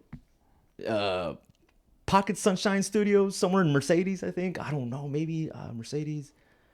I don't know, some garage. And this is my senior year in April of 2010. So I'm about to graduate. What an experience. Yeah. It was almost like overnight in a way. So my first gig happened in 2009 of Halloween, I think. And then, 6 months later, I'm already like in the studio with headphones, a live drum kit. Oh, and by the way, you have guitars on this side and you have a metronome going bing, dong, dong, dong, ding, dong. I'm like, what the fuck? I'm like, they're like, yeah, you'll be fine. Just play the wheel. And, oh man, I messed up a lot. But once I got into the groove, I figured it out, whatever. So that was our first little EP, 5 songs. I don't remember the names of them, but once I see it, I'm like, oh yeah, these were it. Wow. So when you ask, like, okay, where did it stem from? Where did it go? Once we released the EP, we did like a valued little tour. Wow. Yeah, like, we would play in churches. We play in like little mini festivals, retreats. That's what they call retreats. The Christian community. Little festivals outside, all hail Jesus or whatever, and like come praise Jesus and go. And we were 1 out of like 10 bands. A lot of people would play. Local small gigs playing in front of 12 people. Like, okay, today we have Remain Regardless. It's a worship group. If you're going through life, all about, just close your eyes and give yourself to Jesus. Welcome to Remain Regardless, right? And we're just playing. That was our thing. Wow. So I want to say from late summer. No, yeah, summer, yeah. Starting from the summer. So once I got out of high school, that's all I did was just gig. Yeah. Every week or every 2 weeks, I would have a gig. Somehow, I don't even know how they got booked, man. But I guess there was a scene for it. It wasn't just us. It was like other bands, or other people that were doing the same thing as well. And I guess there was a call for it. They needed a band. They needed a band to represent God and our Lord and Savior, to help these kids. Yeah. I know it sounds a little funny, but I look back, I was like, oh yeah, I get it now. Yeah, I get it. And some of the songs they're really good and they're catchy. I get it. So yeah, and like, how? Why not get some music together to bring us even closer to God, to power of music? You know, close your eyes and can't you just feel His energy and spirit and all this stuff? Which I do believe, and it's great. So yeah, so we from the late summer, we played at South Padre Island. Called it was the name of the festival was called Island of Praise. Wow. Bunch of Christian bands. We were playing on stage, and there's a pool in the background. Which, by the way, there's a Facebook page, and there's a bunch of pictures all there. You can see it all there. What's the name of the page? Remain Regardless on Wow. Facebook. You can see all the archive from Okay. my green, vulnerable, like stupid, young-looking self. Yeah, sure. Trying to fit in with older dudes, you know. And I'll get it. There's a point I'm trying to get to here, but yeah, it's all there. So thank God. Something to look back on. And so yeah, every week or every other week there was a gig. So sometimes at this point I already had my drum set, so it was pretty cool. But every now and then for whatever reason, again, I was struggling behind the curtains, so my drum set was over here and I didn't have access to it. Well, use the kit that they have, and it was always shitty. Yeah. The legs weren't long enough to touch the ground. The cymbal stand would wiggle even if you just the slightest hit. Like it wasn't even sturdy. Oh, by the way, the rack tom, like it's tuned lower than the floor tom, and I'm just like, that's not right. Yeah. Oh, by the way, you can't fix and set up because you go live in 8 minutes. Just do you have sticks? So Yeah. that was part of my little journey. So yeah, there was like a good 6 long month tour up until 2011, and that's all I did. And then how did it end? How'd you guys stop? Why did you guys stop? Was there any heat? No. And again, this is another, again, I was struggling behind the scenes a lot. So I'm starting to get embarrassed again. I'm going back to something. I'm like, man, this never really got better, man. Which I will say, thank God they kept me around. I just, now I'm starting, this is post high school. What are you going to do? Yeah. Are you going to go to college? Oh, it's great that you're playing the drums with the band, but are you going to go to college? That was never a thing to be proud of. That's true. That wasn't a thing to be pushed on. It was never, nobody shined the light saying, yeah, keep doing that, Yeah. No, it's like, and of course, life is life, of course, but this was like, well, either you go to college or you go to get a job and pay the bills. That's right. Those were the only options. Those are only options. That's it. So which one are you going to do? Are you going to go to college and go to school, or are you going to get a job and pay bills? Yeah. Which one is it? Or do both. Go to college and work, and still pay bills. So, again, we struggled financially, so I had to step up. So I got a job at Kmart on What year is this? 2011. Okay. So this was after the tour. Yeah, after the tour, after graduating high school. After graduating high school, Remain Regardless, went on the tour, EP, I'm active, playing the drums. Cool. Now 2011 comes around, I have to step up. Now I have to feel like, okay, I'm 18, okay. My mother's like, not necessarily you can do whatever you want, but he's like, I know you're growing up, but you got to do something for yourself, like, come on, right? And I'm like, okay. So there I am doing my best, man. And so at that point, this was 2011. There was a gap from 2008, 9, 10, 11, 4-year gap where I was bouncing from home to home. There was not one home to go to. So With your whole family? right. Okay. So 2008 was the last time I saw my first home in a trailer home in Donna. So after that, I have lived over here, lived in Far, lived in Edinburgh, lived in McAllen, lived over here, back over here, stayed in my mom's friend's room. So that was another oh man, like what an escape. You weren't stable. No. To do anything. No. Even if you were going to college, where are you going to study? Where are you going to do your homework? Where's my privacy? Yeah. Yeah, Where's your privacy? Yeah, So- you didn't have that stability. I didn't have a car. For 4 years? 4 years. Wow. And again, that's where the whole rebellion and metal and all this stuff comes to the picture, because that was my escape, or to identify or whatever. And finding other people outside of high school. I there's maybe like 2 people out of everybody that I thought were my friends in high school that I barely even talked to. Yeah. And usually it's always like, oh, I've kept some of my high school, like from high school. Yeah. And I kind of envy that, man. Those be like, I've always looked at you, man, when you had your gang and crew. Yeah. I was like, did I miss out on that? Like, was I too, like, just saying fuck you to the world? Like, no, man. Like, it was just tough. Like, and yeah, so it was tough, Well, look, man. let me make this clear. So at the time I'm going to name them, there was Cookie, there was RJ, there was Pogo, there was Serge, there was Mo. Throw Dave in there. I'll throw Guillen in there. Throw Juno in there. Like, and if I forgot anybody, I'm sorry. I'm on a live podcast.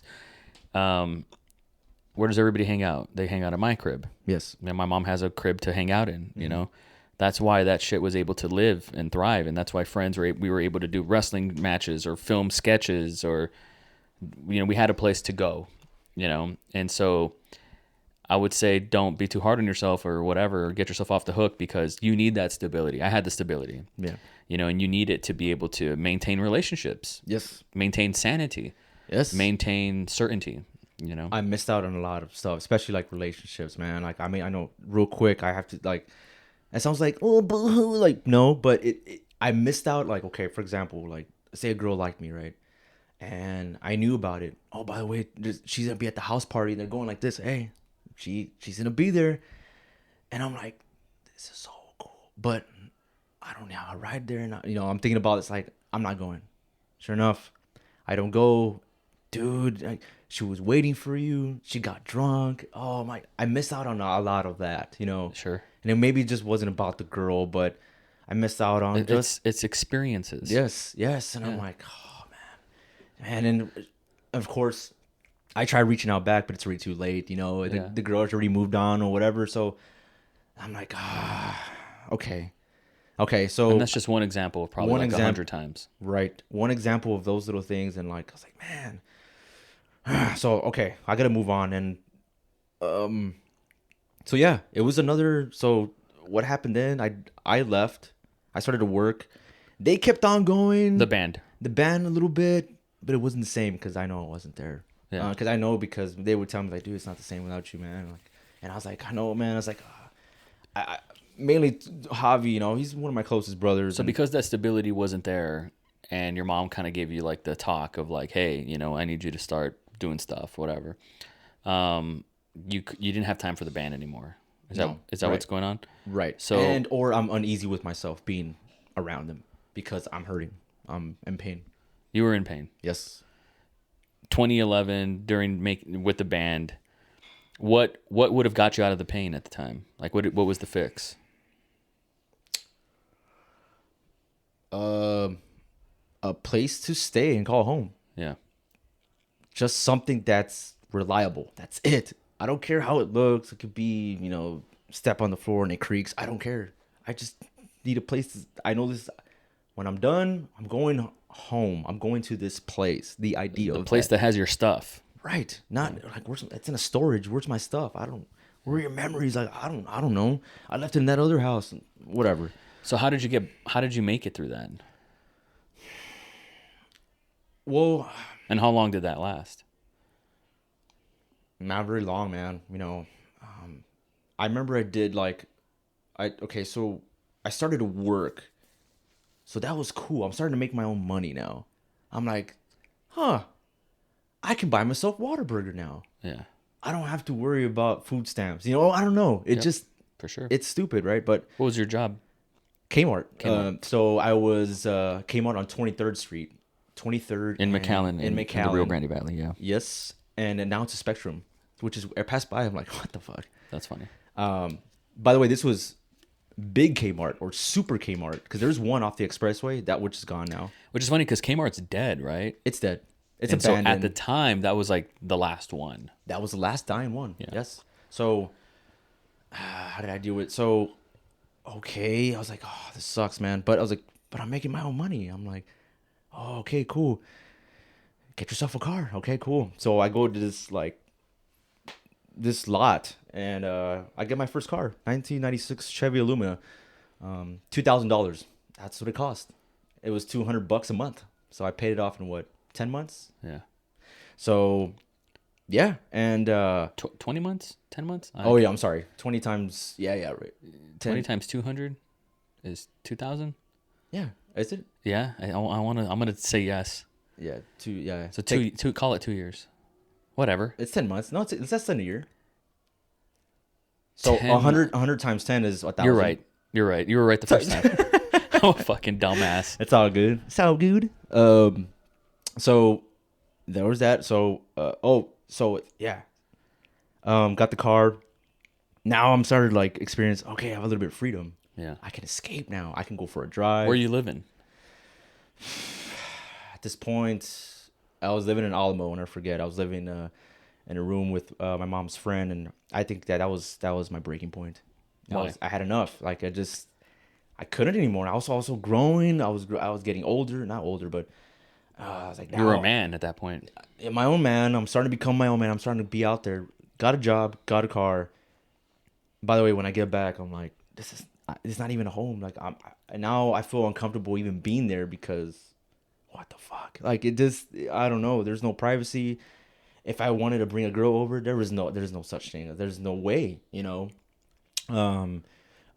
So, and let alone even invite anybody. Like, I don't know. There's no way. I would always have to lie and be like, oh, I'm over here with my cousin, you know, whatever. Sure. But that's what it was. So, yeah. So, I don't know. Maybe summer happened, and I did like a little reunion tour in the summer of 2011. I remember getting out of Kmart, and they're like, dude, we have a gig in 30 minutes. What time do you get out? I was like, oh, I get off at 3. Like, what time is it? What time does we start? At 4:30. He's like, can you make it? By the way, they're like in Edinburgh. No, wait. They're in Mercedes, and I'm over here in McAllen. I'm like, that's kind of a lengthy drive. I was like, with traffic. I was like, I said, dude, I'll do my best. And I'm like, so I get there. I literally get off Kmart clothes, put on some, like, whatever. And the band is already playing. It was like a song in. And I remember just pulling up, and I just sat on the kid, and I just started playing, and everyone was like, it's about time you showed up. And I was like, I'm sorry, dude. Like, let's just play. You know, so that was a little good, like... That's crazy. that was a good, like, oh, my God. It restored my soul. It really did. That is crazy. So, but did played a couple shows here and there. And then, again, that's it. I disbanded. I was like, I can't do it. I can't. At this point... Because you didn't have the certainty at certainty. home. So, I moved from Alamo, Texas, and I moved back with my... After all these years being with my mom, I moved with my father / our grandma. Yeah. At the time. So, yeah. And that only lasted, 2011. So, I was there for a year and a half. And that helped a lot. Yeah. Grandma's house did not go anywhere. Wow. Yeah. You know, like, I was like, oh, my God. I know, not the best. At the time, and maybe I'll cut this out because I don't know who would care, but Sure. At the time, your dad was living there? Yes. And grandma was still alive, obviously. So Yes. It was just them two? I want to think my dad's girlfriend would come over at the time. Wally, Celia. Yeah. Oh, they were living there? I think, yeah. Okay. Yeah. Oh, shout out to them. I wasn't exactly sure, you know. No, they were there. Yeah. I have to say this. I have to put this on It's cool. the record. It's all love. I have to say this. Like, I've learned a very valuable lesson, and that's if you want to know how someone's doing, go over to their house and see how they're doing. That's the best way. See how they're doing. Because, and even if you ask them, how you doing? Good. If you have any doubt, go check and see how they're doing, because they might not be doing okay. I just, at the time, 2011, 2012, and even like before that when you were in high school, I had no idea how you were doing, and Right. that it was so uncertain and so unstable. Yeah. And if I did, I would have been like, you're living with us, like, easily. Right. It doesn't matter now. Like, what an empty gesture today. Although to say that. I will say this is we've been 15 years, 2008 to 2023. Yeah.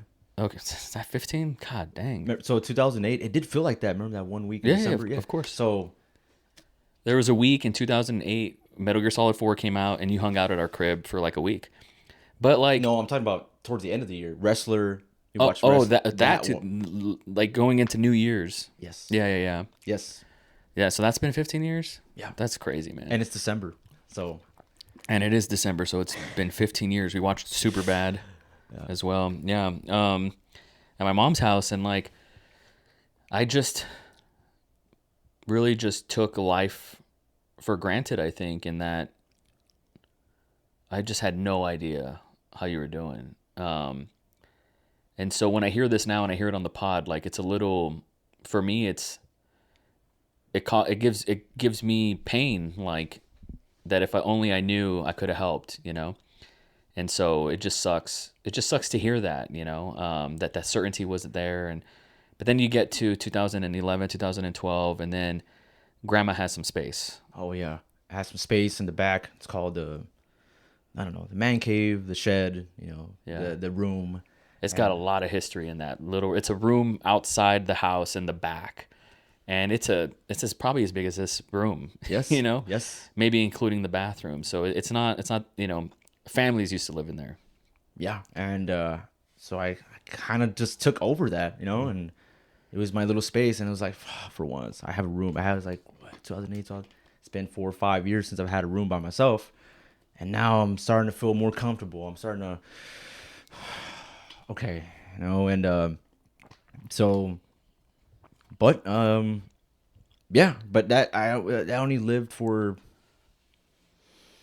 2011 of August to January of 2013. Yeah, a year and 4 months, 5 months. And then you decided to move to Austin. Yes. Okay, so 2012. Now that you've painted this whole picture for me of like what your journey looked like and the struggle. Yeah. Why'd you move to Austin? Because that's just more challenge and more struggle and more uncertainty, and like in a place where you have no connections, no family. Well, I mean, I was there, but I didn't know that you were in Austin for a while. So, and I could only do so much, but like the balls to move to Austin, like why?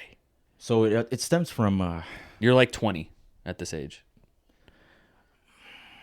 Yes, I am 20, and I visited first time in October of 2012. Yeah. I went there with the bandmates, Hobby and Roy, I think, or maybe it was Hobby, Roy, and Alex. Yeah. So Roy made the move already. I see. He made the move. I forgot what reasons or what. We went to go visit him, and then we went out to go see Austin. And that was my first time ever leaving anywhere, going anywhere of anything. Like, well, maybe when I was a kid, going to Corpus Christi to see the aquarium, or San Antonio and see the Alamo, whatever. But never to Austin. So, and I think when I was a little kid, I felt it was 3rd, 4th, and 5th graders that whoever went to Austin, like, you're the cool kid. Right. People were like, okay, 4th graders, you're going to Corpus Christi, and 5th grade. By the way, you signed this waiver saying that you remember that? Sure.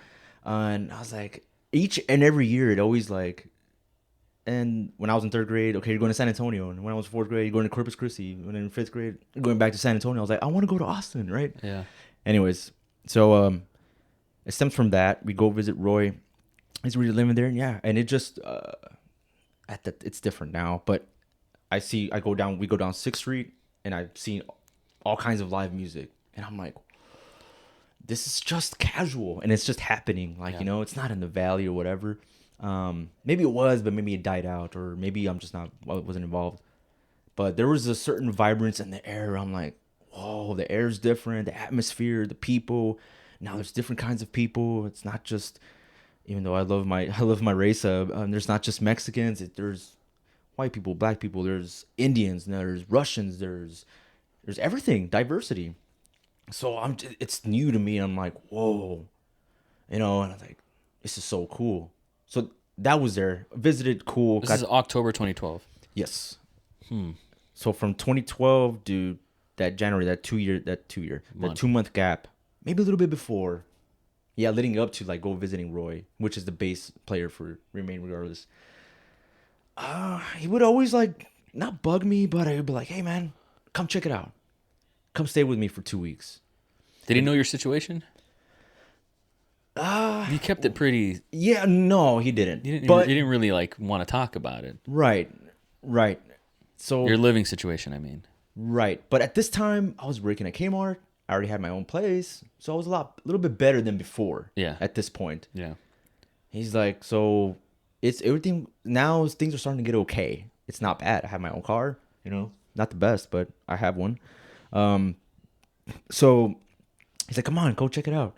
He's like, if it's too much for you and you can't find a job, just go back, whatever. And I was like, I don't know, man. I got this Kmart thing going on. I got a car. I got a place for once. And I don't know, man. And I think maybe November, December, he's like, come on, man. Come on. Just check it out. I was like, okay. And at this point, I already had left Kmart maybe by the summer. So I was a little jobless for that time. And I mean, what can I say? That was like my first wave of depression that I've ever had. Because Really? yeah, this is when this is when drinking starts to come in for the first time ever. So that took its life in its own just because I just finished Kmart and I wanted to go. I didn't know what to do. By the way, I don't have anybody else to talk to or whatever. I mean, I know I'm always in the background. I'll always go visit you and hang out with the boys or something, which were huge. Nuggets Monte, right? Yeah. Those were great. But now I just felt like, what now? Like, okay, and I'm like, but don't you want your own place? Like, okay, so if I have to get another job if I want my own apartment. And I was like, I have to ask. So Yeah. you said this is the first time that you were like hit with like this wave of depression. What triggered that? Was it leaving Kmart? Yes and no. Yes. And then not necessarily having that money come in, or No, I guess because I feel like at this point, like I'm already past like high school, meaning like high school friends. Like I feel like I couldn't go back to that. I knew like I already been away for so long from them in the public that when I go back, it's not gonna be there. And I found out really quickly. I would reach up to some guys and like, hey man, let's go to the club. I was like, I don't do that, dude. Like that's not my scene, man. Like if you do clubs, that's great, but I'm not going to 17th Street in McAllen. Like hey, like if you like it, man, cool. But I was like, I knew I shouldn't have reached out.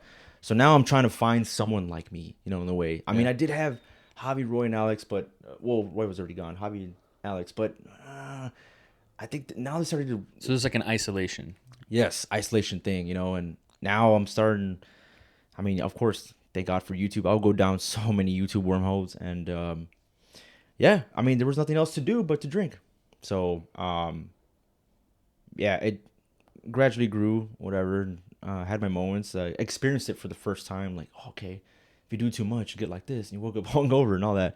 Okay, and I was like, oh, now my limits. Okay, you can only have 4 or 5, because after that, then it's not good. Okay, so I'm experiencing. Like, it was my first time. So once I started to get, I was like, man, like, can I go try this out? I was like, I got nothing else. What do I got? What is there to do? What is there? I was like, man, you already started drinking, which I don't regret it. But I was like, at the time, I was like, you shouldn't have done that. But it was my way to cope. But I was like, and I kind of hyped myself up. Like I told myself, like, dude, if you go and it doesn't work out, it's all good. Just come back. Like you got the place. Like that's the whole point. Yeah.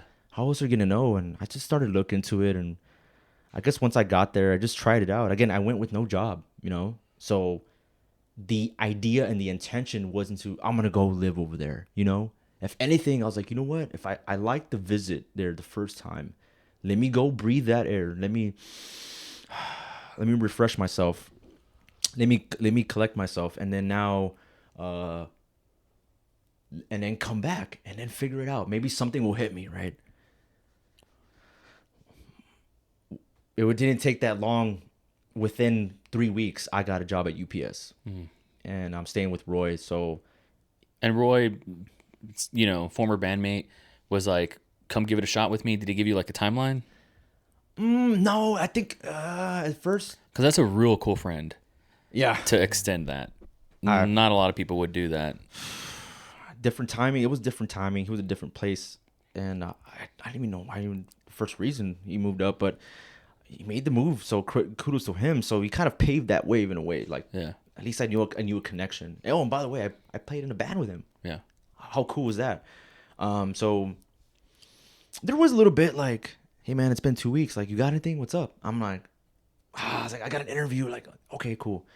He's like, I think at that time, it was just like, hey, as long as you pay XXX, we could do this however long we want. Uh-huh. So once the money started to come in, I was like, hey man, here's the light. Here's the rent, and whatever. Sure. He's like, hey man, can you? I was like, yeah, here, of course. So that was for what, 6 months, from January to June. No, January to July. So that was a good 6-7 months. Yeah. That you lived with him. Yes. And you worked at UPS. Yes, overnight. And so this is like the start of a new era, which is kind of like surviving in Austin. Yes. Um, With the help of a friend. help of a friend. Eventually, you get your own place. What was your first place? It was in Merns Meadow, so right in the Rutland and Runberg, between Rutland and Runberg, north of Mar. I never saw it. It was a place at that time that used to be called Quail Run. Okay. That was the name of the place. Yeah, you worked for UPS for how long before you find Coke?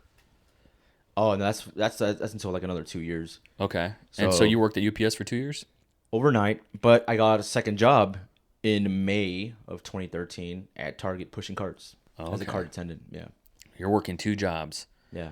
You're making rent, Yes. paying for your own food. Do you have a car? I do. I brought my Chevy Illumina, which I call the Green Hornet, or the Green Hornet or the 8 Mile car. 'Cause Uh-huh. it was very spacey. Yeah. You could fit like 6 dudes in the back. It was whatever. Oh, okay. So it only lasted for me like what, 4 months, April, and it died on me. It died. It did its course, but while this was happening, I know it seems like so fast, right? Like living in Austin with a friend, UPS overnight, then you get a second job. By the way, your car dies, then what? Yeah. Well, there's bus transportation. Yeah. That's cool. I can do that. And again, this is new to me, so I'm like, so Yeah. so In the valley, there are no buses, really. Not really. That was new to me. I'm like, okay, Yeah. cool. And then, you might want to get there a little bit faster. Like, I got a bike, got a cheap ass bike, Academy for like $100, whatever. So I'm gonna ride the bike, go to the bus stop, put the bike in front of the bus, and find my way, man. So that was a whole journey as well. I think once I got a groove and started to get more money, I was like, yo, I got 2 jobs, like, why not just find one? And okay, maybe I will. But once I get to that point, like, I want my own place. Yeah. Out of respect. Now I feel like I feel like I'm invading like Roy's space. Again, now I'm getting like triggers now. Like, Yeah. okay, this is cool. Yeah, of course, I'm forever grateful for that. But now I'm starting to get like, you might want to go on your own, man. And you know what's best for you. Like, yes, tell them thank you any chance you get. Give them a hug, say I love you. But you might want to, for me. Yeah. So that was just that ride. It took its course, man. And again, it was flowing. Yeah. It was just going. What year is this? 2013. What happens or what happened to, because I think you're just kind of in survival mode, pay Yes. the bills mode, Right. get by mode, maybe save some money, live life mode. You kind of started over. When you moved from Donna to Austin. What's going on through your mind, like around that time, like in regards, no pun intended, to your relationship with music? Like, what's going on in your mind? Man, it was a whirlwind of emotions. First of all, to even the drive of taking the amount of stuff that I had to take. Like, I had to sell a lot of my personal stuff. At the time, it was a PS3. Sold the PS3, sold the TV, sold this. That hurts. It did hurt, but I was like, let's just go through. I was like, who cares? These are just belongings and possessions. Because I was already used to it. I was already used to losing my stuff anyway. Like, I was like, whatever, dude. Like, it's just at that point, like, I don't know. It's like, fuck it, It it doesn't hurt me. I've already been hurt in this department, so if it doesn't happen again, like, okay, it's not gonna hurt me anymore. So, what's going through my mind? All kinds of emotions, man. I felt like I was succeeding, but then I felt like I was stupid. I felt like I was. Why did you feel like you were stupid? Because there was no, like, again, the initial intention. Like, I was just going aimlessly. You know Going what I mean? fast, but not in a particular direction. Well, there was just no direction. Yeah. It was just go. You know, because it's. Well, what were you supposed to do? What else am I supposed to do? What else can I do? You know, You got 2 jobs. yeah, and so, and it was cool. It was a learning experience. Yeah, I remember I was 20. I turned 21, so I was amped up, full of testosterone, and ready to go. You know, so I had all the energy. I can pound energy drinks and still be good and all that. But so yeah, so it was 21, exciting. man. You were so young. I was a kid, dude. I was a little boy. I mean, that's pretty much it. 21. I was not even like, you're a man. No, like, no, I was a little boy. I was a little boy. And I was just trying to find myself, like, anything, like, please, like, dude, just, and I told myself, like, what if you just want to, like, save up some money and then go back? I was like, no. But I'm starting to ride this wave again. Now I'll get my own place, you know. What are you listening to? At this point, well, I will say this. So once my car got lost, I was like, I got a little discouraged. I was like, I don't know if I can do this, you know? I don't know if I'm going to be able to do it. And I told myself, I was like, man, well, Roy's doing his own thing. I'm grateful for the place. But now I didn't know how to put into words or I was like, I need some direction. I need something or someone to look up to. And I was like, I don't know how, like, I'm doing some things, but sometimes it's not working. You know what I mean? So at that time, it was my last year I started, well, maybe not, but it was my last year I used torrent sites. Yeah. So I'm torrenting, like, my favorite movies. I'm torrenting just my favorite 5 bands that I like in high school, whatever. The Lamb of Gods, and I'm getting their discography. I'm putting it on my iPod, right? I'm putting my music, okay. And at the time, I was still Tumblr.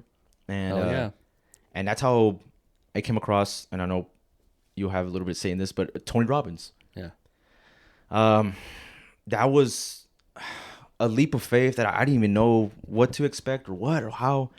Again, I found Tony Robbins through Tumblr, and I know there was a little bit mentioned in the past with you when we were hanging out. Yeah. But it was just very brief. Yeah. And it was just like, okay. Oh, and by the way, he comes out in the movie Shallow Hall. That's Tony. Yeah. That's it. Yeah. So, got my help. So I told myself, man, if I want to give myself a chance, if I want to at least try and help, like, personal development. Yeah. How things work, where to go, how to feel, how to, maybe you're feeling bad, how to change that. Like, I was like, I don't know anybody that can do that for me. I don't even know who to call. Like, I've been away for so long. By the way, it's been 5 years. Hey, my name's, can you show me how? I don't. Sure. That was very still uneasy for me. So, yeah. Got my hands on Personal Power 2, and that completely changed my life. Really? Oh yeah, and that kept me going, man. It sure, there was like little hungry kid, like, whoa, you went to Austin, got a job, you know, Bob. You can only ride that high for so long. Yeah, and I was like, and now I think with Tony, it was just like unlimited. Like, he's like, here's your kerosene, and it just like huge bonfire. And like, I was like, this is not gonna turn off for a while, you know. So, once I did the 30-day program, I mean, I got momentum, and I started again ride this wave. Now my life, and again, it wasn't right away. Like, after 30 days, my life changed. Like, it wasn't like yes and no. As the days were going by, and I did them just in day 1, day 2, day 3, day 4. This was April of 2013. So I had to just point that out. And for anybody that's out there that's listening, like, if you want to take it to the next step, if you want, just go to the next level, or you're curious of, like, man, like, how do people do things, or how do they, or, like, you know, like that, like, next level, Tony Robbins, Personal Power 2, and he has other stuff, Get the Edge. Unleash the Power Within, Notes from a Friend. Yeah. So there's a bunch of stuff on YouTube as well. And Now it's all on YouTube. Now you don't have to torrent it. which, by the way, I bought it eventually later down the road, which I'll get into later. I stopped torrenting that year. But yeah, I just want to pinpoint that out. That was it. Just from here's a chart to a rocket, you know. Yeah. So Shout out to Tony for that. What are you listening to, like, music wise? music wise, Pandora was the one. Yeah. That, again, just as much as Tony impacted and moved my life, Pandora. That's why they call it Pandora's box. You don't know what you're gonna get. Yeah. So I would put the stations that I would put, and it would just be on shuffle. It's like, oh, you like this band? Check this out. And it would take forever to list a bunch, but now I'm starting to get into the gent thing, you know? Really? Yeah. So I was like, what is gent? Okay, cool. Animals as Leaders comes out. Oh, huge. Animals as Leaders. Cool. Are they gent? Yes and no. I would say progressive, classical, experimental, Okay. gent. You know, I know it sounds kind of weird. Yeah. More so progressive. So now I'm hearing other stuff. Like now I'm kind of catching up on other bands. Like, oh, I've always Fear Factory. A throwback band called Havoc, which they pay homage to the 80s, but it's modern. Late Night Alumni. That's super opposite of metal. Yeah. Which is like I don't even know, not pop, but not house. House. Yeah. House music. Now I'm getting into psytrance, trance with female lead vocals, dubstep, a little bit of lo-fi, just to have in the background.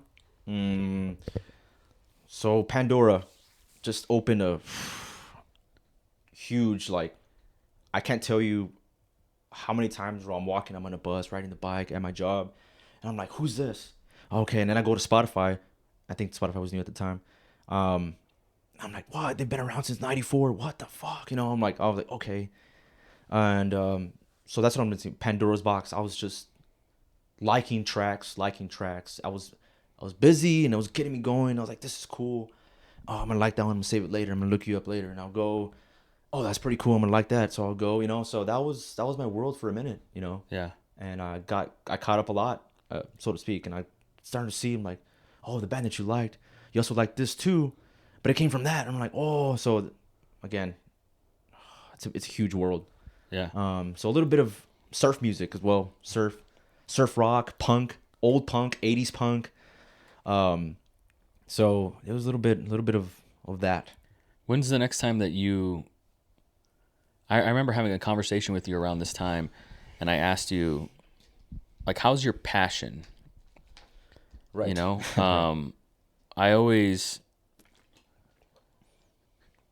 like to cut the crap with people, and I always knew for you, like, music was your thing. One thing I forgot to mention was around, I don't even know, when we did the Forest video. That was 2011.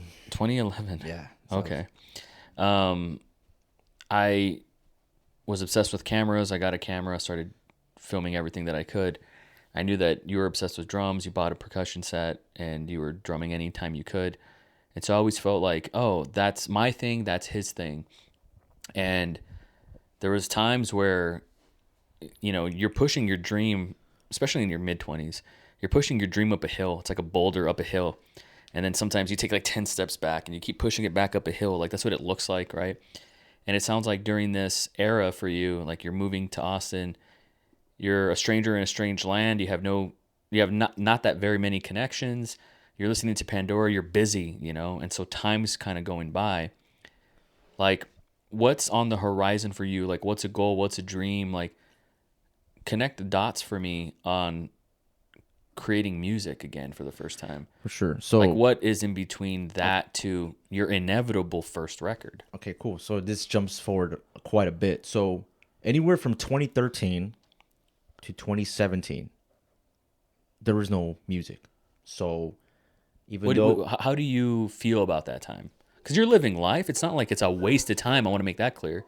no, it was experience. I was. It was always in the back of my head, but it was new to me, young, and again, starting to get momentum and starting to condition my mind, program my mind, look at my beliefs and values, keep some of it, it was okay, okay. I was also experiencing life and experiencing people, getting to know the city, and it was a little overwhelming, but in a good way. And I was curious, like, oh, what is that? I wonder if I go there, what does this look like? Okay, cool. I'm starting to date girls, and now I have my own place, and now, and it wasn't even about getting laid. It was just like, now I have, like, if it were to happen, I can finally say, you want to come and hang out? I can make some dinner, whatever. Yep. We can, something nice like that, or so. I don't regret any of that, even though I'm like, oh, I'm just like, I wish I was, but I was living life, and I told myself, okay, if you're gonna have a shot, you get. I did 2 jobs for 2 years, 2013, 2014, 2015. UPS overnight, Target pushing carts, and a valet at Lexus. Both part-times, and I juggled them both. So it was brutal. So I was like, okay, then Coke came on, Coca-Cola. It was real easy, man. Once I did that part-time, and then Wendell Kang, the warehouse manager, he's the one that hired me. Once after a month, he's like, hey man, do you want full-time? So we had a little technical difficulty there. We're back. For those listening, you probably didn't miss anything, but you were talking about getting full-time at Coke. Yes. And that was 2015. I know that personally. Yes. But you were saying how there was a gap from, I guess, 2013 to a certain year where there was no music. You were consuming music. Right. You were still researching shit and discovering new influences, but you hadn't gotten to that point yet where you were going to make music. And I'm curious where you were that got you there. Like, what was the... What pushed you to make music? What pushed you to... Because you could have never made music ever again and just paid bills, and that could have been your life, and that would have been fine. Right. But what changed? I guess once I got to a solid foundation, that was very important for me to even think about even playing music. I would catch a couple shows here and there, and that would always keep the energy and the fire flowing, so to speak, so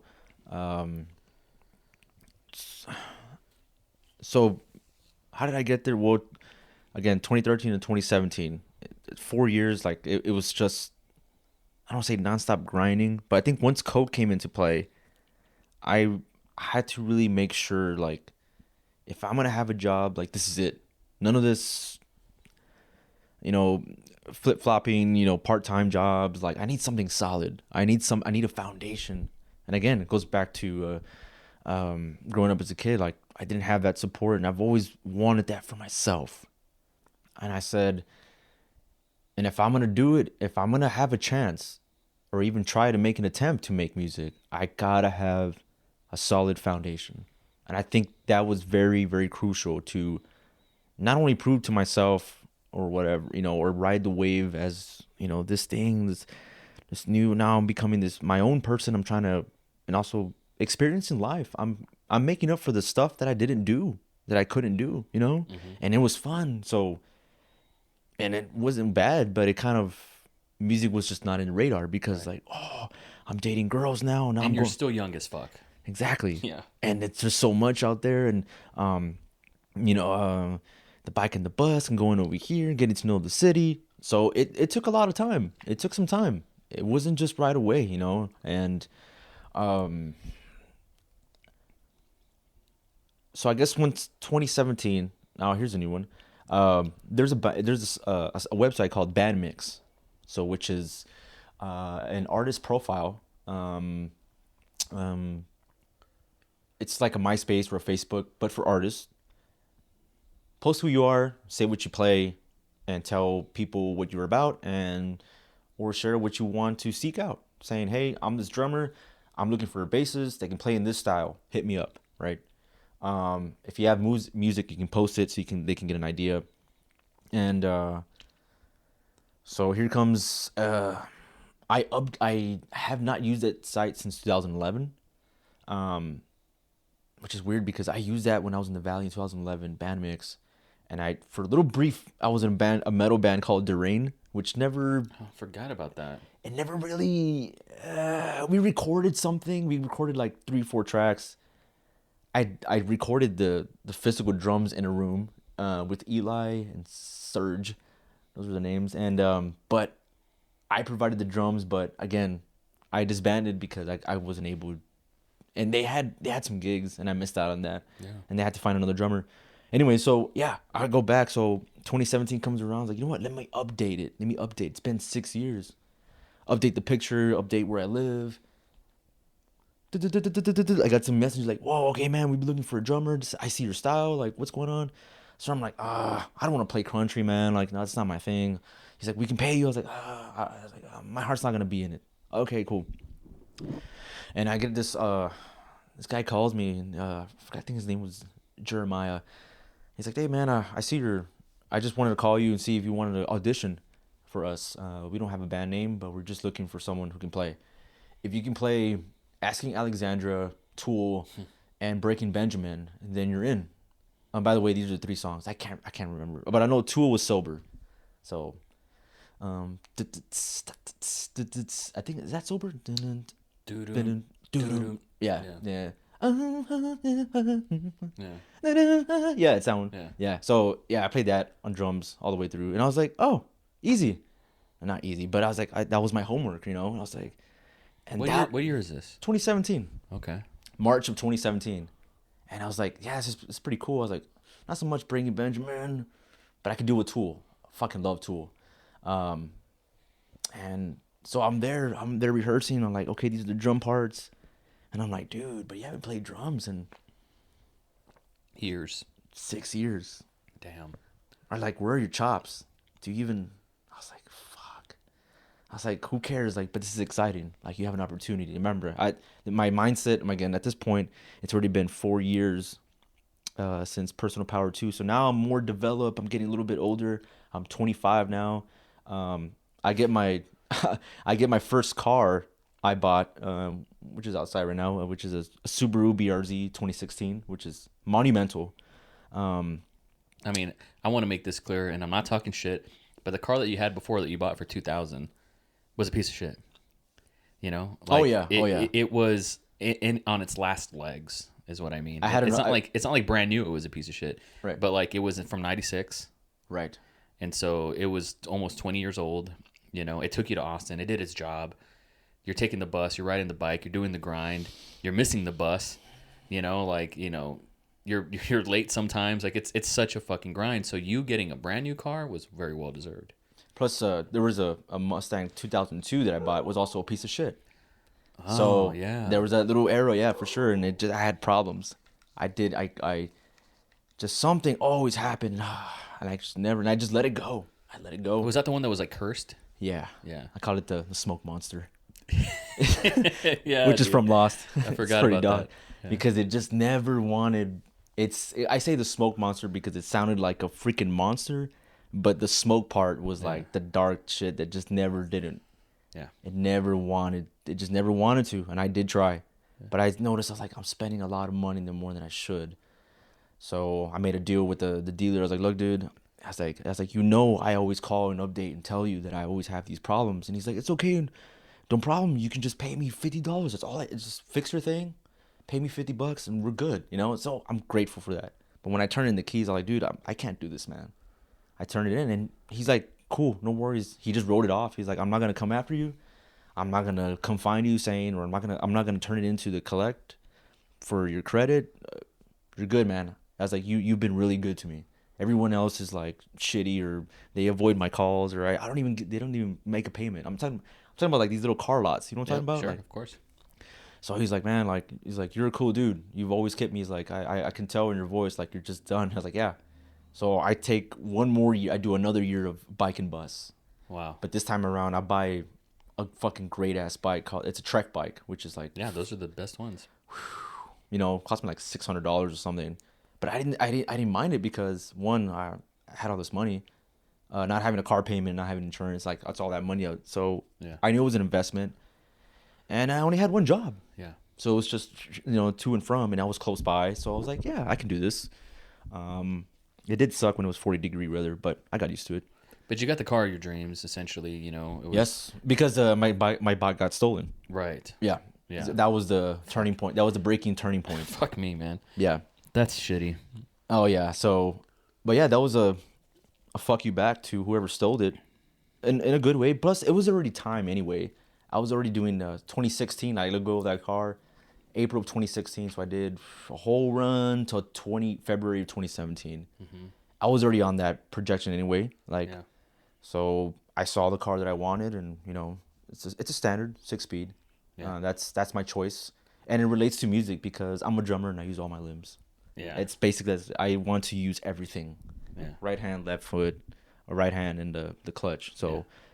people always ask me, "You do?" I was like, "Dude, you just drive. That's Yeah. it." Yeah. But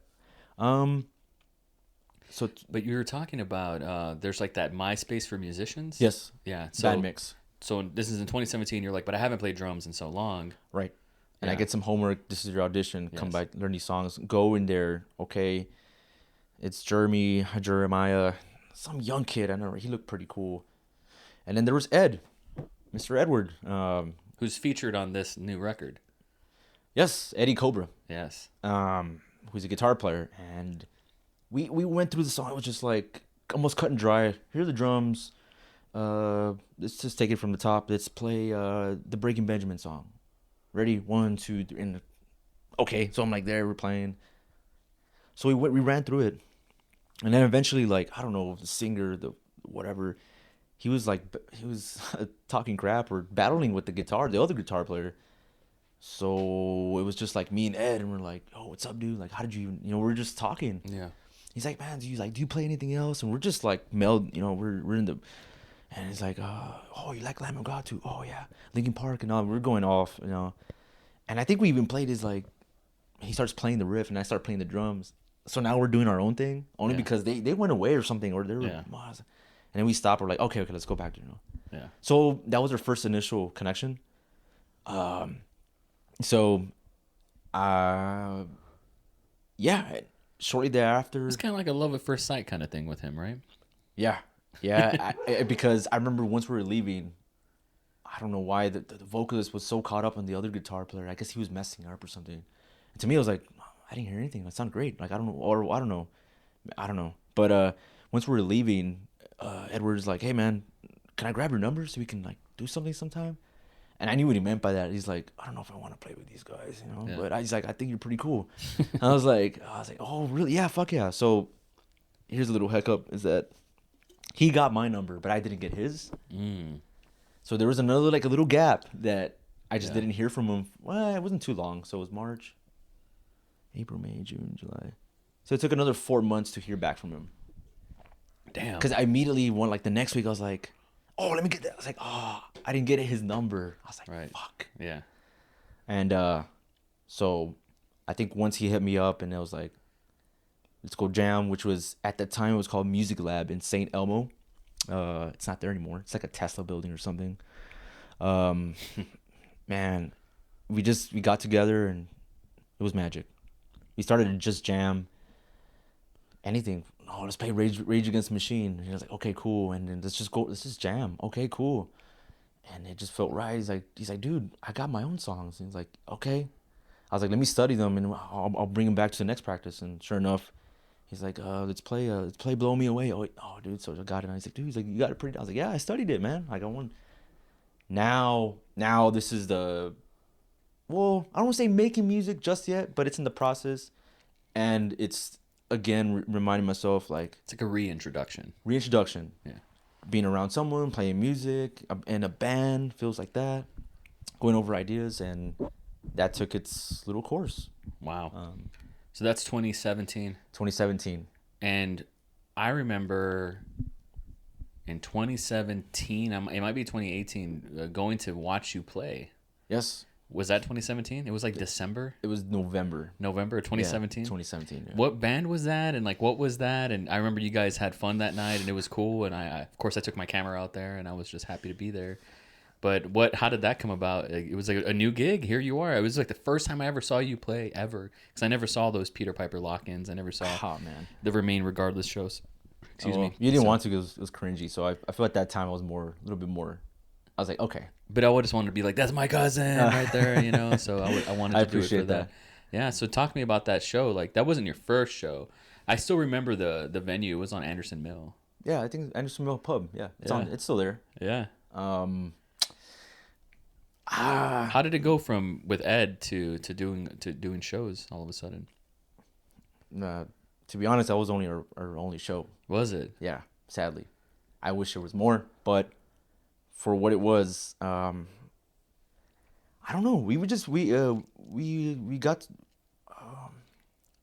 I think once. Well, it's me and Ed, and he has a friend named Rob. He plays the bass guitar, and I think once we got that 3-piece together, and once we found out we could play his music. Now it's like, let's create our own songs.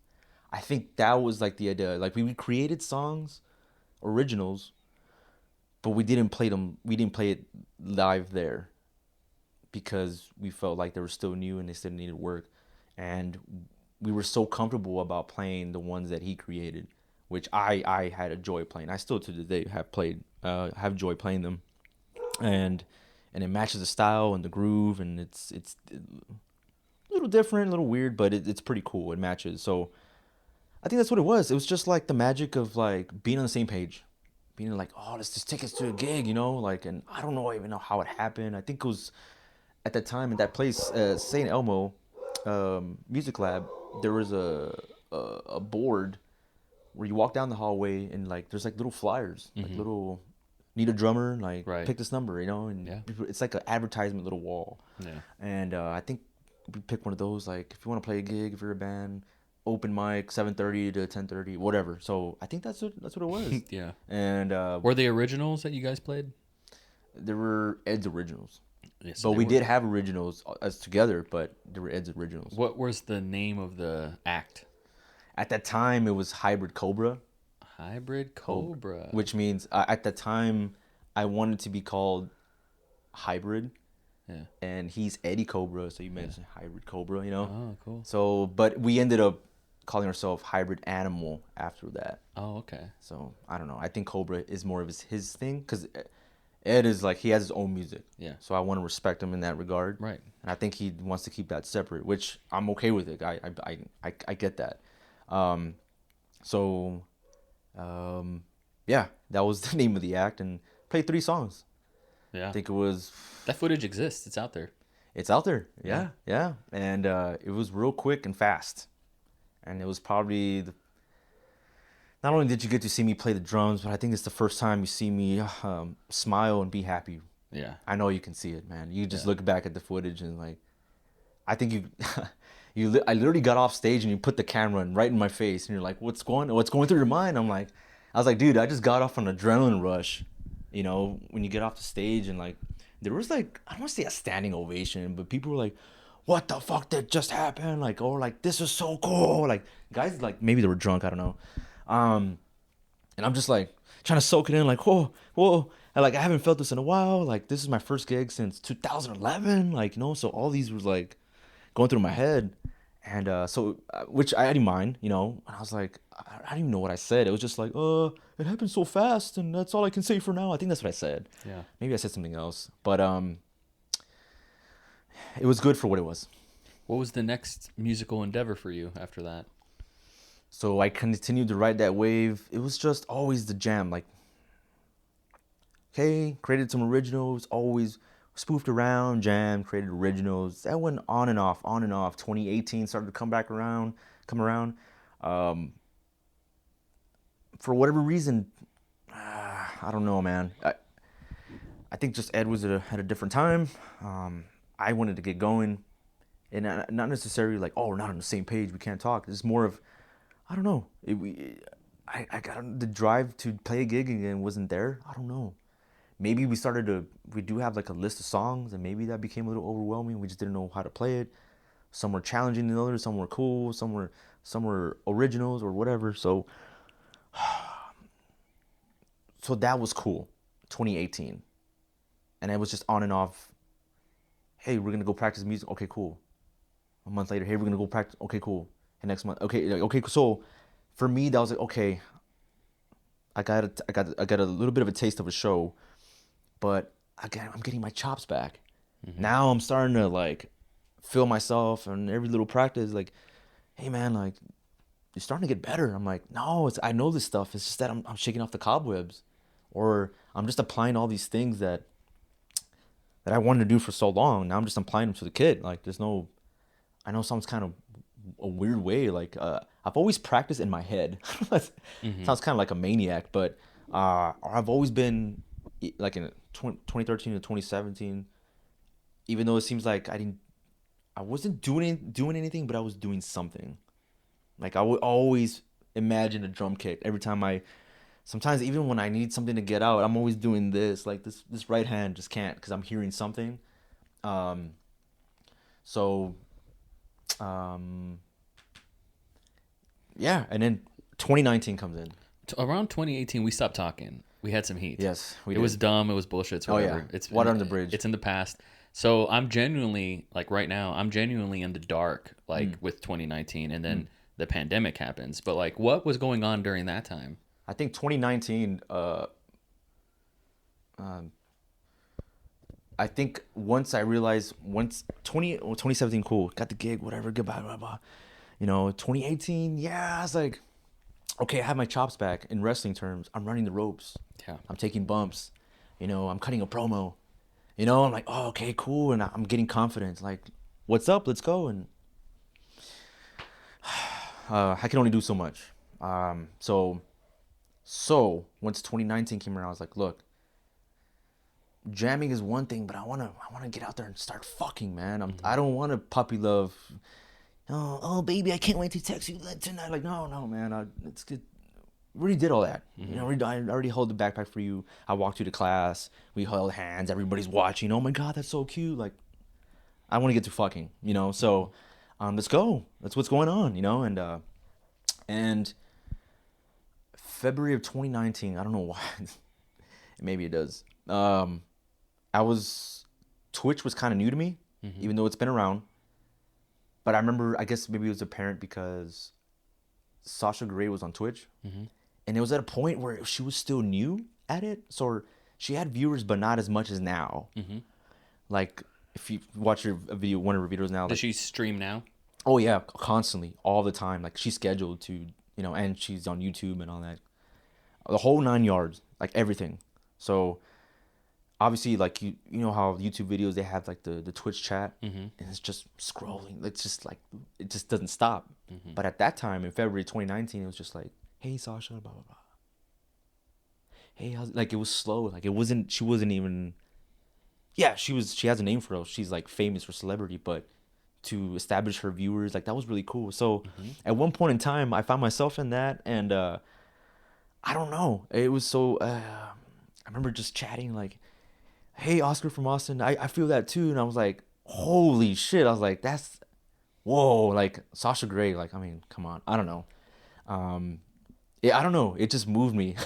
Yeah. And she started to talk about her DJ days, or she was like, she's a DJ. Yeah, I forgot about that. She started to be like, oh, I can't wait to DJ, this and that. So just, it sounds dumb, but virtually getting that digitally,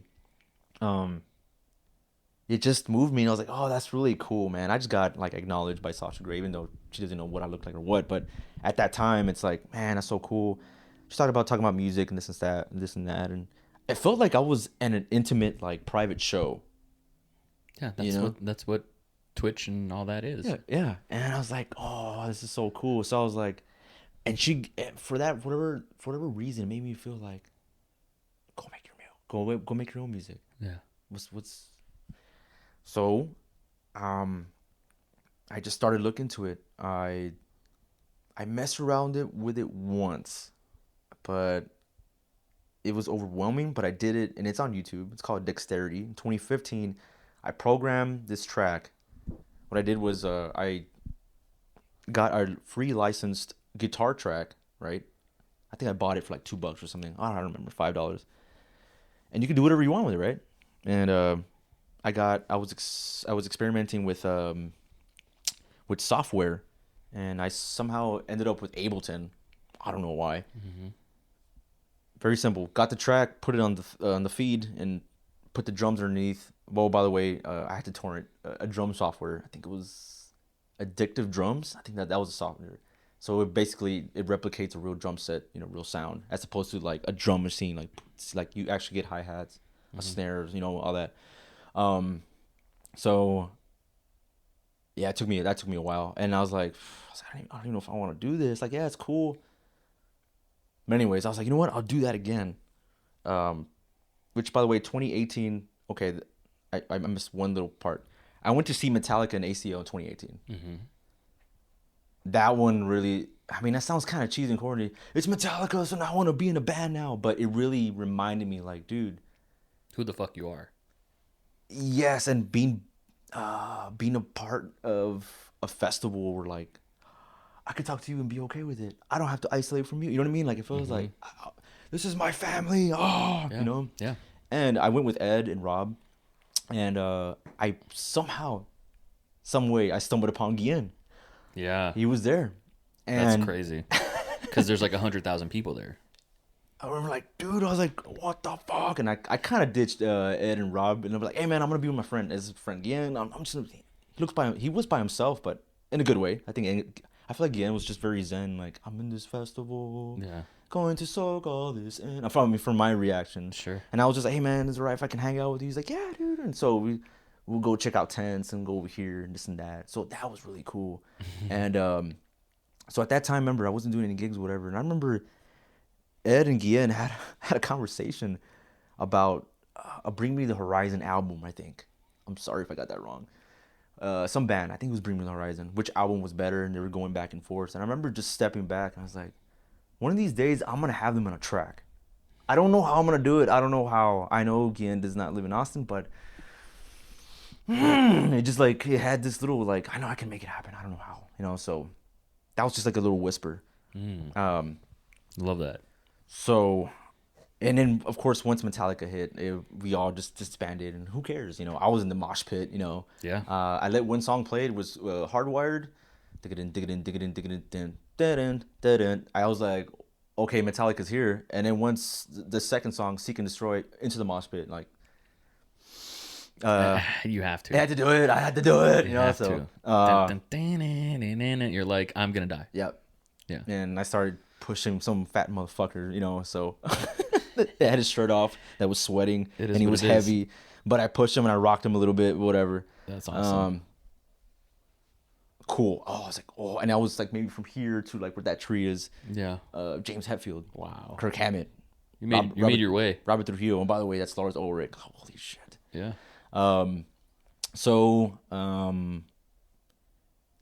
Shortly thereafter, maybe a week after, October of 2019, I got a bass guitar. I said to myself, if I'm going to make music, I need something to rely on. I need a foundation. I was like, okay, well, we're going to have to put the drums down and pick up something else. Well, you don't know how to play guitar. Yeah, but bass and drums, rhythm. Understand rhythm. How hard can it be? So I bought it, just a basic start, Ibanez, Geo Ibanez. I can't remember the model. But it's like a starter kit. It comes with a little amp, strings, and all that. So, again, I know... Where'd you buy it? Online. Okay. Yeah, it got delivered to me. I think I got it from a musician's friend. Yeah, so I got that and messed around. Why the bass? Because it's the closest thing to drums. Is it? Bass and drums, you know how like rhythm syncopation, like... No, I don't. Okay, well, anytime the drummer kicks the kick drum... Yeah. The bass does as well. Oh, okay. Like, picture that. Oh, syncopated. Yeah. Doom, doom, doom, doom, doom. Yeah, it's, Yeah, that's an example. Yeah, so I was like, okay. How good are you at the bass today? My chops were a little, Uh, not as good as anybody thinks it is. You self-taught? Yes.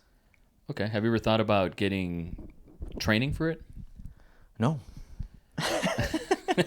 I said that because I just want to do the drums, you know. Oh, I see. But I am curious. I do. I if you give me a tab and I hear the song and I see the note, I see the notes. Mm-hmm.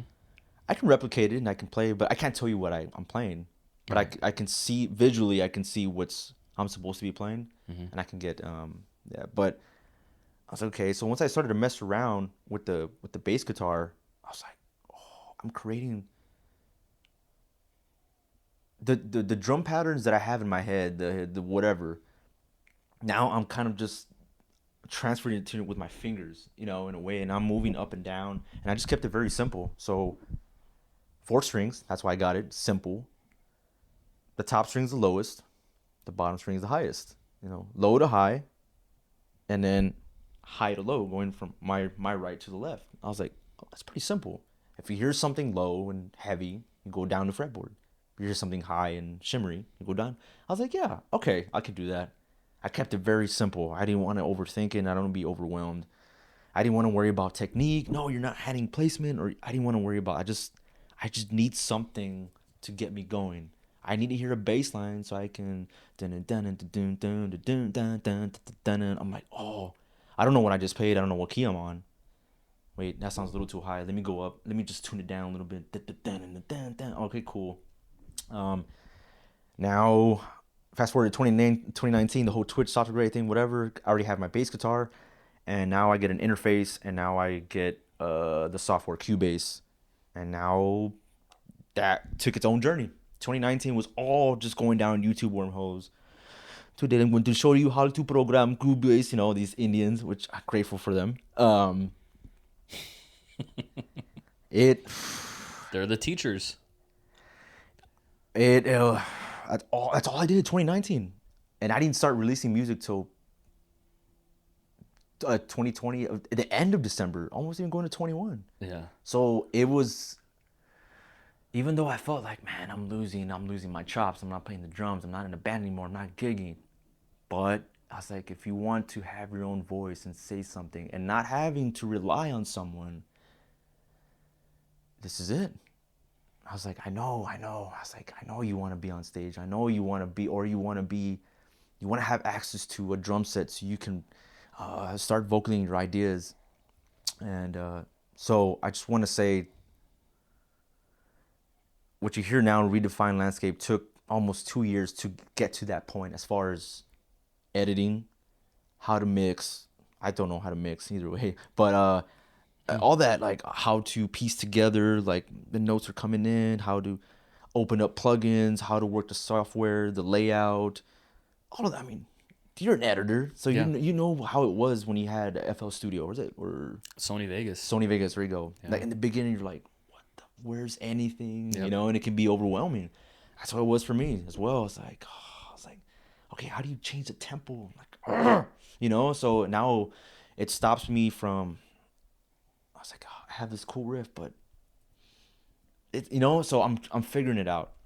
So I took a lot of time to just figure it out, you know, figure it out. How long did it take to write Hybrid Chondria? So I didn't start writing it until once pandemic hit. Of course, that's kind of an easy one. Pandemic hit 2020, and I was like, all right, now so more than ever. I was like, dude, if you're gonna write, I was like, fuck. I was like, you're not. If there's any time in history to write music and have your own voice, is right now. Okay, pandemic, you can't go outside, you can't get anybody, you can't be close to anybody. Fuck it, I'm in my room, I got nothing else to do. I was like, oh, by the way, you got a stable job. Thank God. I'm considered a Essential worker. frontline worker. I still had to go to work, and thank God it wasn't as bad. It was a little bit traumatizing, you know, COVID, whatever. But grateful that I still had a job, you know, stable. And I literally saw people when I was out there, like literally people walking out of the building saying, well, that's it for me. I don't got a job. I don't know what I want to tell my kids, or I don't even know how I'm going to pay my bills. Like, I literally saw that firsthand. Fuck me. And I was like, oh, man. And I felt bad. I'm like, I'm over here in a Coke uniform, still having a job. But it's like, so I just kind of I just stay quiet and I just kind of just said my prayers and said, I'm thankful. So I guess it took from March to October, September. So yeah, 6 months. It took me 6 months to write it. How many tracks is Hybrid Conjure? Just 5. How did you come up with Hydrajenah? That was at the very end. Once I had all the tracks, once I've got all this music out, what I thought was cool, which is, I'll get into it here in a second, but once I was to push enter, I was like, what are you gonna call yourself? So that delayed it. It should have been released a little bit earlier. And I'm like, oh man, yeah, I struggled with it. I was like, I don't want my name out there. I want it to be something. Okay, well, what is it? Why don't you want your name out there? Cause the idea is that it's not just about me. Why? Because it's about being in a band and playing with people. There's nothing like it. I want that feedback from a guitarist. I want the vocalist, hey, dude, like, don't do any of these hippity dippity stuff. Just play pocket or whatever. Because I want to serve the song and I want that. And I like that pitch and catch. I want the ideas like, hey man, whatever you just did, I like that. Don't change it. Or if you want to add more, whatever. I love that. And I just want to be part of the team, man. I want to sit down behind the booth and be like, hey, could you scream that part louder? I think it would sound cool. Hit. He's like, is that what you mean? Yeah, I think it sounds cool. What do you think? Yeah. The collaboration. Yes. Behind the scenes, getting together, trying to, so you needed a band name. Exactly. Yeah. And I was like, how can I do that? How can I express and also make it not so obvious? And for me, I don't know why at the time, it didn't have to, but I had to be so adamant about, it has to be one word. Mm-hmm. I don't know why. I was like, but that's really hard. He's like, but you can also combine 2 words. I was like, okay, that's really cool. So I was thinking, okay, I'm a hybrid. That's what hybrid. I want to be, hybrid, because that's pretty much everything up until this point. Like, I'm multi-dimensional. I'm not just one thing. I know for a long time when I was growing up as a kid, I've always been known as the Eminem guy. Mm-hmm. And then fast forward to middle school or high school, it's like, oh, he's the Lamb of God guy. He's the Chris Adler guy, And then now a little bit fast forward, now it's like, oh, he's the Meshuggah guy. Yeah, and which changed my whole world of how I play music. But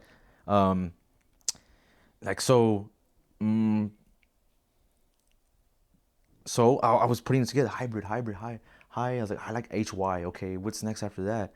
Like hydrogen, like one of the elements of the universe, hydrogen, oxygen, carbon. I forgot the other 2. I was like, that's cool. I need hydrogen to, it's an element in the earth that if we don't have it, then we suffer. So it's like kind of like, I need my music. Yeah, okay. Hydrogen. I'm like, okay, well, you don't want to take the word hydrogen. I'm like, what about Hydra? Yeah, like Hydra the dragon, like dragon from Hercules, Mm-hmm. or King Ghidorah.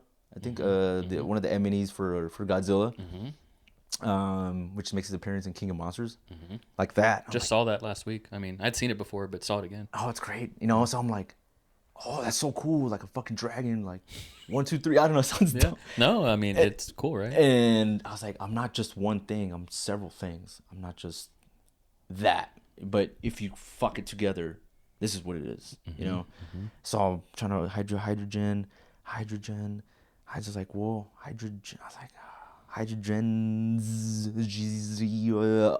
Hydrajenah. I'm like, that sounds pretty cool. It almost wants to sound like androgynous. Yeah. I think Ed, he even announced it Hydrajenah. I'm like, that's not wrong. Right. That's like, I never really thought about pronouncing it, but it's Hydrajenah. That's how you're supposed to say it. But I say Jenna, Hydra the dragon. The name of the dragon is Jenna. There's no really a personal girl in my life named Jenna. It just sounds, the way it rolls off is like, which is like chasing the dragon, which I don't condone it that chasing the dragon means like heroin kind of thing. But That's not what it is. It's just chasing something that not impossible or unattainable, but something that you really have to put a lot of effort into to get there. I don't know if that makes sense. It does, yeah. How do you feel about your first record? Oh man, I cringe. I heard it recently. I cringe. Why do you cringe?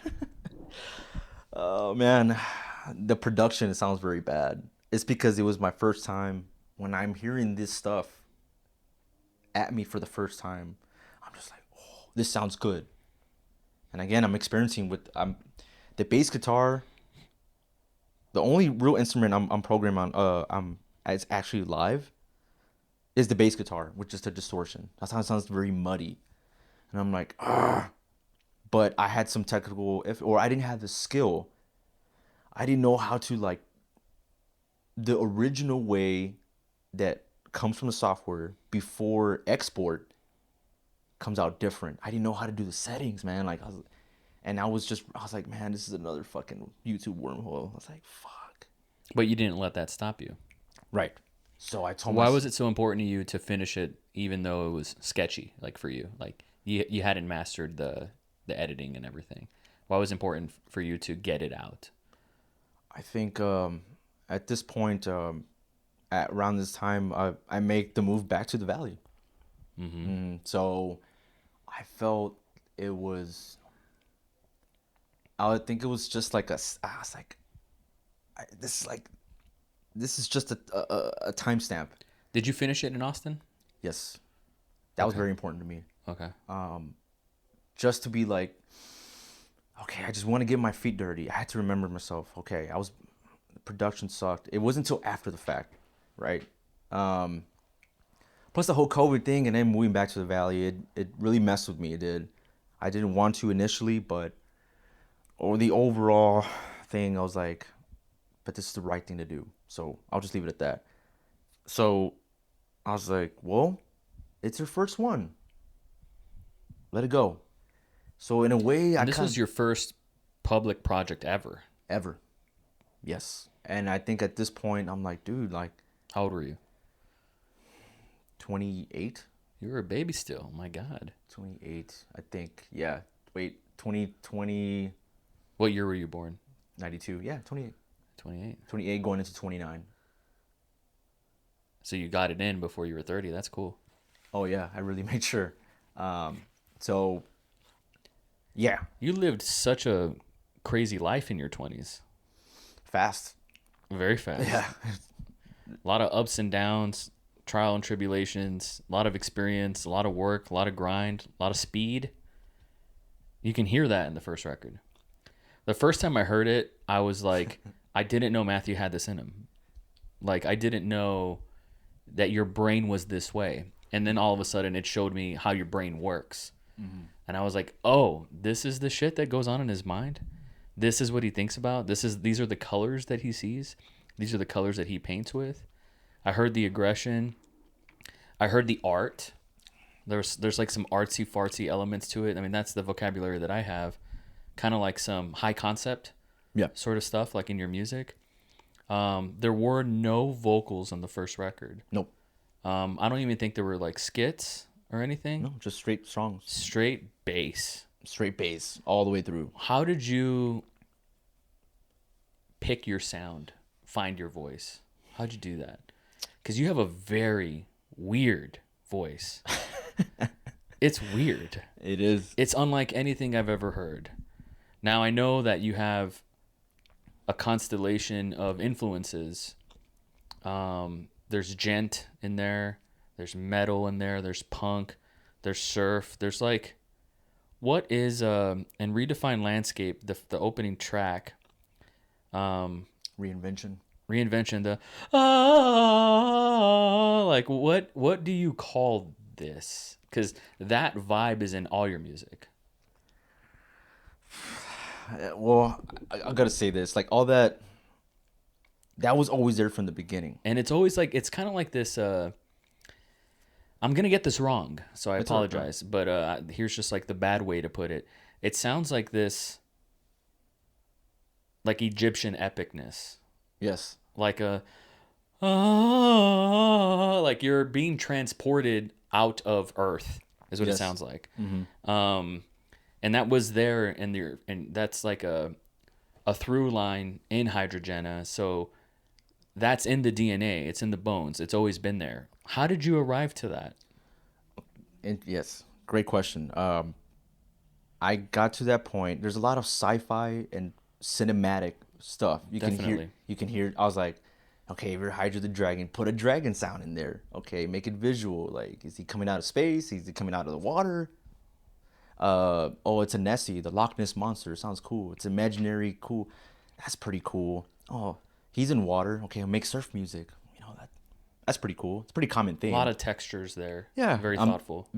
And plus I'm a Pisces, which I'm not too like the moon of Virgo does not match my fucking stars, so therefore like I don't care about that. Yeah. I mean, I identify with it, but I'm not too anal with that. But anyways, so Pisces, so I try to paint that picture. Pisces, octopus, some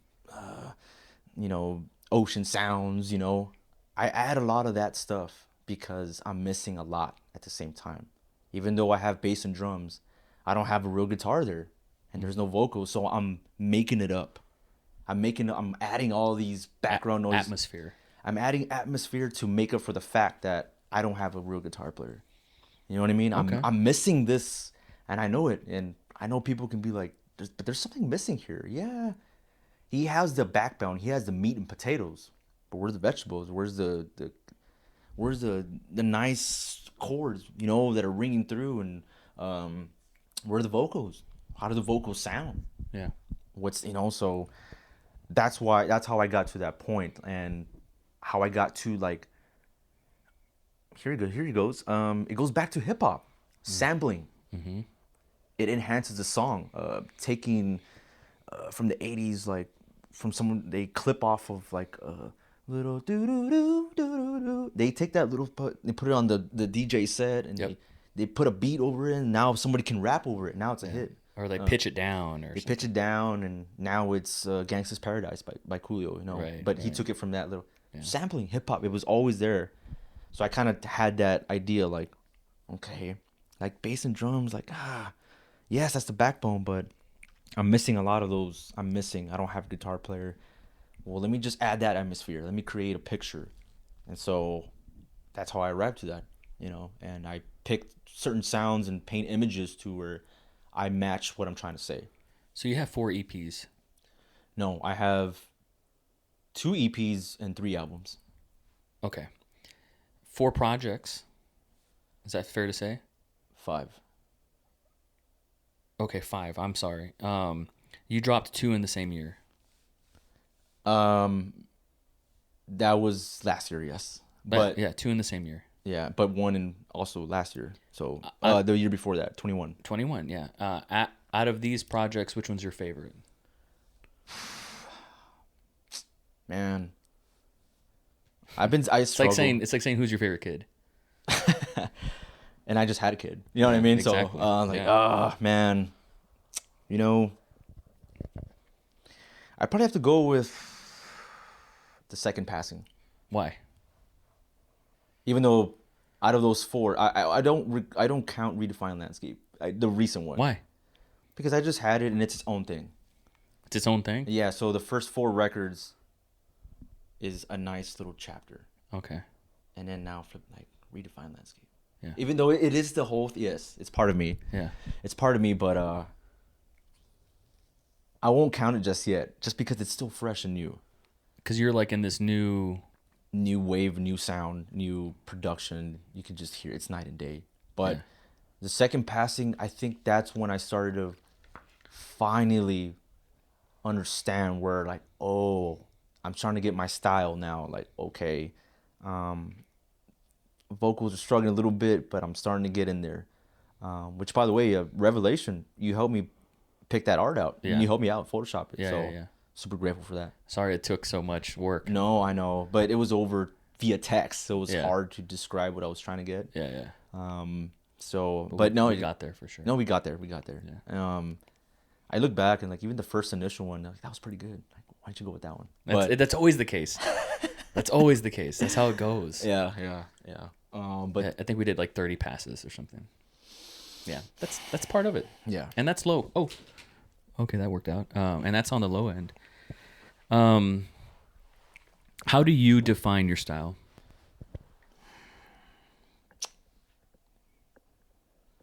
I I want to hear you put it into words because the first, 2 records are kind of vocalless? no, there's some vocals. On the second one? Yeah, the first so EP Hydrajenah, and then it's Revelation. Okay. And there's 2 tracks with vocals. No, 3 tracks. 3 tracks Okay. with vocals. Okay, it's because I can't read the lyrics. So, that's what I was gonna say. Especially with Redefined Landscape, that record needs to have a physical release because part of the experience that I was missing was going through the booklet, even though this doesn't exist anymore. Right. Going through the booklet and seeing like album art and reading the lyrics. I really wanted to be more immersive with the art. There's I know I'm jumping around. There's a track, Reawakening, where it opens with kind of like a robot sound. It's a vocoder. Yes. And the visuals are the album cover. You know what I mean? Like Exactly. Yeah. And it really jumped out to me and it made me want to be like, I want to see more of that world. I want to experience more of the art and like live in that space. But I didn't let you finish. I apologize. I wanted to say that. We'll get there. Yeah. How do you define your style? I want to hear you put it into words. I'll do my best. It's a combination of cinematic. It's very visual. It's not just cut and dry, like, oh, it's what you did on the bass guitar or the way you sound. Like, yes, it does, but it's very visual. That's very one. Visual and cinematic, and I write in waves like this. So I try to make everything flow as best as I can. Sometimes it might be, especially with the first 4 records, like all these different styles of jumps. Like you went from this one surf track to like a fast punk song, and then you went to like metal. Like, what the hell? Yeah, that's hard to wrap your. That's what I meant by weird. Yeah. I'm just when I think I got Matthew's shit figured out, like it changes. And that's the thing with, which is by design. It is by design. It's all there. Like there's multiple things. Like you're gonna get this dragon, you're gonna get this dragon, you're gonna get this dragon. I don't know in what order, but here it is. You know, and it was also me just showcasing with stuff that I already love and I'm influenced. Like people was like, dude, you're into like that surf rock, like, whoa. I'm like, yeah, man. The Eliminators, Dick Dell, and all that kind of style, and like, yeah, I love that stuff. So visual, cinematic, waves, and groove. That's the best way I can put it. And maybe, yeah, that's only the first initials out of my head. I'm pretty sure I'll come up with something else. What is your vocal, lyrical content about? Like with Cannibal Corpse, it's very murder, death, mutilation. With Tool, it's very emotional, body, earth, spiritual, and so on. With Eminem, it's very autobiographical, like personal. Oh, a song that showed up on my playlist recently, I forgot it existed, was Beautiful from Eminem. Yeah. And it opened with, I'm so fucking depressed, I just can't get out this slump, whatever. And like it was like a story. And what record is that? Relapse. And I was like, I was feeling it. I was like, damn, Eminem, like you felt how I feel right now. Like that's crazy. So we all, lyrical content, like what is your lyrical content about? Like what stories are you telling? And I simply ask because I can't read the lyrics. And I know. And I'm not a lyric reader guy, but for your stuff, I'm super interested in that. Usually I like to tell stories, or I like to match the theme of what I'm talking about, but I try to come from a narrator perspective. I'm taking myself out and I'm writing about that. So I try to put it general, and I try to stay away words from me, you, like me. Because I want the other listener to put themselves in this place where I'm painting this picture. Again, it's visual. Like, hey, have you ever felt this vibe and you felt like that? Yeah. it's that, rather than like, this happened to me when I was 15. Like, I don't, and yeah, that's cool. There's nothing wrong with that. But if I'm going to be visual and like cinematic and like romantic, I try to put it in third person view. Yeah. I try. I do incorporate a lot of my personal experiences. So it's it can be a little hard to be general when it's also very specific for me. Mm-hmm. So I'm trying to like, I'm like, okay. So I guess my lyrics are, it comes in a form of narrator, like poetry speech. Uh-huh. I guess. Once again, hip hop influenced as well. Yeah, very, yeah. Spoken word. Spoken words, just poetry. And that's the style. Yeah. I don't know. That's the best way to put it. And it's a little different. It's not, my screams are not the best, but I try. I try to stay away from screaming only when I need to and if it's necessary. Yeah. So even the first time I ever did lyrics was Rebirth to Rise. Mm-hmm. So you can kind of see the common theme here: rebirth to rise, reawakening. Mm-hmm. So that one was really cool. I really liked the way it turned out, and it was very Meshuggah. I hear a lot of Randy in your vocals. Man, There's I appreciate that. I think that's like the production, maybe. Probably There's like a. No, I'm not using the right words because I don't know sonics very well, but like there's like a reverb sort of wow wow wow wow. Yeah. And that's very Randy. Mm-hmm. How intentional is that? Not at all. I'm just really like in a weird way. It's putting my microphone and just putting a distortion, and I'm like this way, and I'm just talking like this, and it sounds like someone screaming. Oh, okay. And that's what it is. It's not. Yeah, there's some parts where, well, at the time, the first microphone I used was a $10 karaoke machine from the toy section at Walmart. Why did you do that? Because I didn't take vocals too seriously. I didn't think so. I was like, I want the attack. I want something to be there because I was like, I know I'm missing vocals. Well, And this is for Revelation, Revelation, yeah. Wow. And the first time I was like, which is your second project, second project and first album. right? So in 2021, and the only release out of that whole year, 21. Okay. So, I remember that there's a show. It's on HBO. It's called Primal, and it's an animated show, and it's about this caveman who goes on adventures with the Tyrannosaurus Rex, and it's a fucking metal show. I mean, it's hardcore. I mean, it's bloody. There's guts. I recommend it. Like, watch it. You could just like get dropped in and just start watching it. But I heard your record while watching that show, and it just like that's where I saw the pictures, and I was like, whoa! Like I'm seeing this come to life. It's 3-dimensional. Revelation was like, whoa. And there was, I think the weird one is like Portal number 4. Mm-hmm. That one was like, what the fuck is this? And that was maybe intentional, but at the same time, it was more of like, I'm trying to find my voice here. Can't you hear me? Can't you hear me? Like, can't you hear that through this? Yeah. Like literally, you know? Yeah, that's the impression I got. Yeah. So, and I'll say this about Revelation. I'll go to second passing is that now that it's in space, it's been 2 years now that it's been out. Mm-hmm. The song Evolution is the most played, and it still gets played a lot. Why do you think that is? And it's my longest song. That to me is wild. Like, what?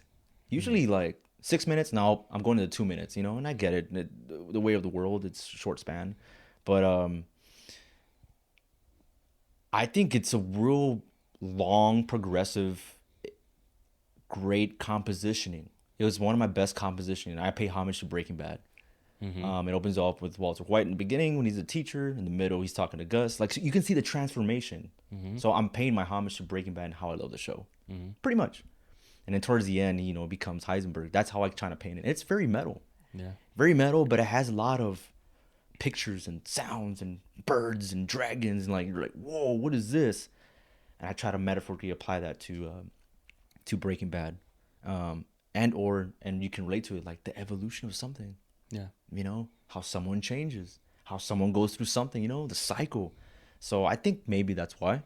But it's out there in Finland being played in some playlist, and someone keeps playing it. That's so interesting. I'm like, okay. They got picked up. That's Spotify for you. That's the way it should be. Yes. So now it's funny because talk about full circle.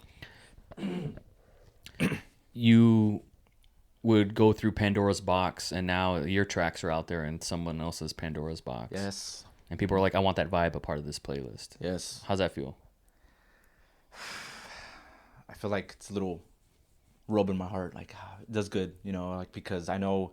You know, in sign language, that means I'm sorry. Oh, does it? Yeah, what you just did. Oh, I just meant in like, in a way of like, my heart feels good. I mean, no, that's yeah. not the way it's being said, but yeah, man, it feels great, and it's moving and captivating. It's very cool. Like, so I'm doing something right. Like, if I can just reach to someone, they can have it in their playlist. Like, and also I'm giving it back, and I'm also trying to tell other people, like, you can do this too. You know, the way I feel about things, you have that feeling too, and you can go out there and put out your own music the way you want to. It's like, you know, and somebody is gonna hear it, especially now, man. Also more so than ever with Spotify, which I use DistroKid as a distributor. That's the way to do it. It has everything. Do you pay for that? Yeah, it's Monthly? No, it's a one-time fee a year. It's $20 a year. Oh, that's nothing. Nothing. For unlimited, you can release as much as you want, and I think there's CD Baby or TuneCore, but you have to pay.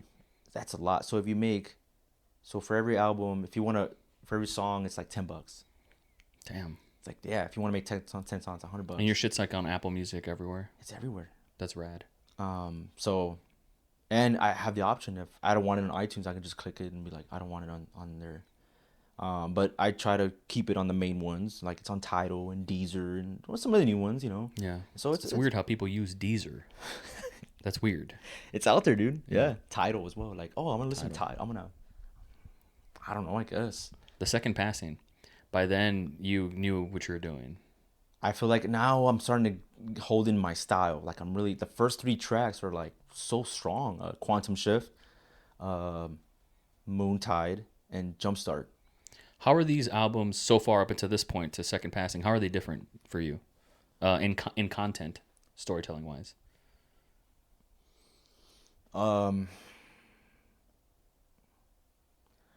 Not really. There's not any difference. If anything, it just gets better.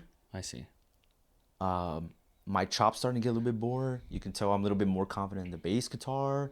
I'm starting to use more vocals now. Now it's starting to become a full picture. You know, it's like this one long big thing, and then Revelation and the Second Passing are pretty much a double. It's like part 1, part 2. And then Metamorphosis kind of just captures it. Me summarizes everything that I've just done. Like, it's like, hey, I know between these 2 records, it's 3 hours apart. If you put them together, it's 3 hours, which is a lot. That is a lot. No, I'm sorry. An hour and a half. I'm sorry. Okay. So that's 45. That's a movie right there. An hour and a half is a lot to, like, hey, can you listen to an hour and a half of my music? That's a lot. That is a lot to ask for. But it's out there and people can see, hey, can you give it to me in 5 songs? Like, can you give it to me in an EP? Metamorphosis. So Metamorphosis was like, here's the, what do you call that in English and literature? Like when you write an essay, like The thesis? Yeah. The introduction? Introduction, A, B, C, and then conclusion, like that. Yeah. Like, write me an essay, and that was my metaphors to capture everything that I've just done. So let's get to Redefine Landscape. Now we're fucking. This record is different. It's very, I don't know how you're going to feel about this, but alright. It's very catchy, actually. It's very chuggy. By now, like, I know what your genre is. Like, you're in a genre of your own. Like, I can't put you in any other genre. There's metal. I still don't know what gent is. Like, I still really don't. You know? It's the onomatopoeia of the sound. It's just literally gent. That's just, it's just the sound. It's just basically a palm muted chord. And you know, that's all it is. That's what it is. It's just the style. See, I always thought gent was like the Oh no. That's what I thought gent was. No. So what story are you telling with Redefine Landscape? Redefine Landscape. I do want to say that you made most of these records in the Valley. Yes. and then Redefine Landscape. Did you start it in the Valley? I did. And then you ended it here. Yes. And that's in the record. Yes. There's some sort of like frustration there. Yes. Again, what talk to me about that? Again, once I hit Metamorphosis, and it just felt like I can't say I'll never do it in that style, but again, the lack of production, man, or like the lack of not having a guitar was eating me up. So I went down on you. I was like, you know what? Let's go get a new. I was like, you're still gonna write in the format I think I'm gonna write. You know, I'm still gonna do my formula, just in a different sound. And I was like, how do I do that? Oh, there's plugins, dude. Go find a guitar plugin, find the one you want, and start writing from there. I was like, oh, okay. YouTube wormhole, I don't know, get down YouTube, whatever, find it. I find the plugin, I pay for it, of course, and this and that, and here I go. Once I found the 8-string guitar plugin, I was like, oh, and I dialed it into it the way I wanted it. I was like, this is it. But now it became like, oh, this is what I always wanted. This is the beginning since hypochondria. But I was like, don't say that, man, because then you're disrespecting the journey. Right. I was like, dude, but it took you this long to get here. So, and maybe that's what it had to take. And okay, cool. So okay, cool. And I started messing around with it again. I'm playing the guitar without physically playing the guitar. I know it's kind of weird. I'm just on a keyboard. I don't know how you do it. Like, I actually don't know It's just basically like telling the plugin, saying, hey, these. Well, I know that, but I don't know how. Like, I don't know what's real and what's not real when I'm listening to the record. I mean, I can tell you the same. Like, I'm playing it, I'm typing it out. It's all rhythm and syncopation, but I can't tell you what key it's in. Right. Oh, maybe I can. The sound sounds pretty real, though. It sounds like a real guitar. Yeah, I mean, AI, technology. Yeah. We're already there. You can replicate anything, you know? Yeah. So I was like, man, I should have done this a long time ago. But for whatever it was, I flushed a lot out in a good way, like that's going to allow me, okay, if I'm going to make the next step to the next sound, okay, it's got to be the real deal, you know, even though it's not, because it's not the physical. I wish I had an 8-string guitar, which I'll look into that. Just for the sound, not to be all this virtuoso arpeggio kind of guy, but just to get the riffs, rhythm, very, very basic. So yeah, man. Once I got it, now I'm like, my writing approach started to get a little bit different, because I'm not used to just picking.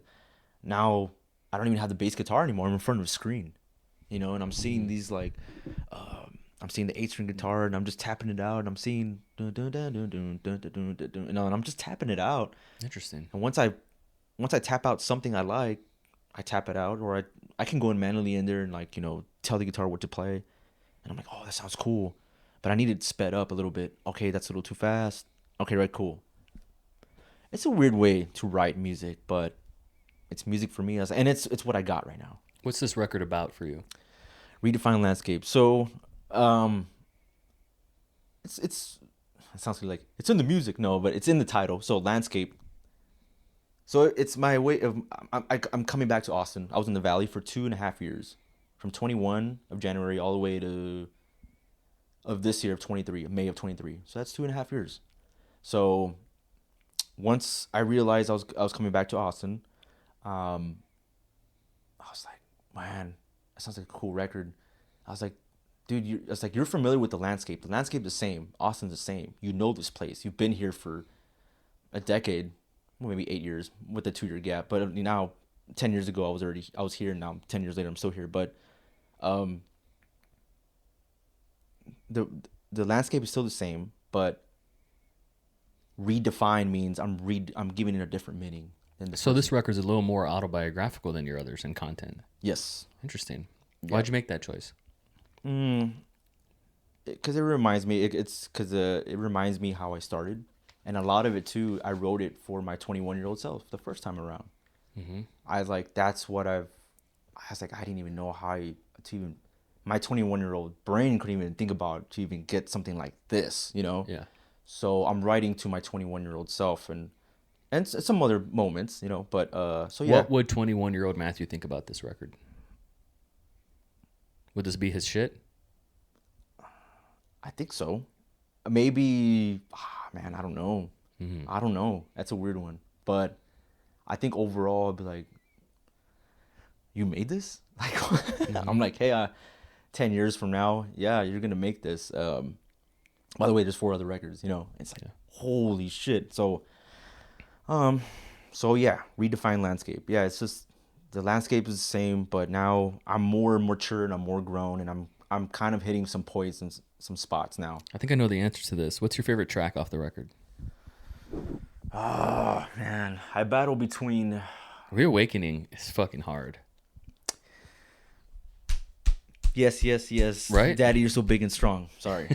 I'm so sorry. I have no bits.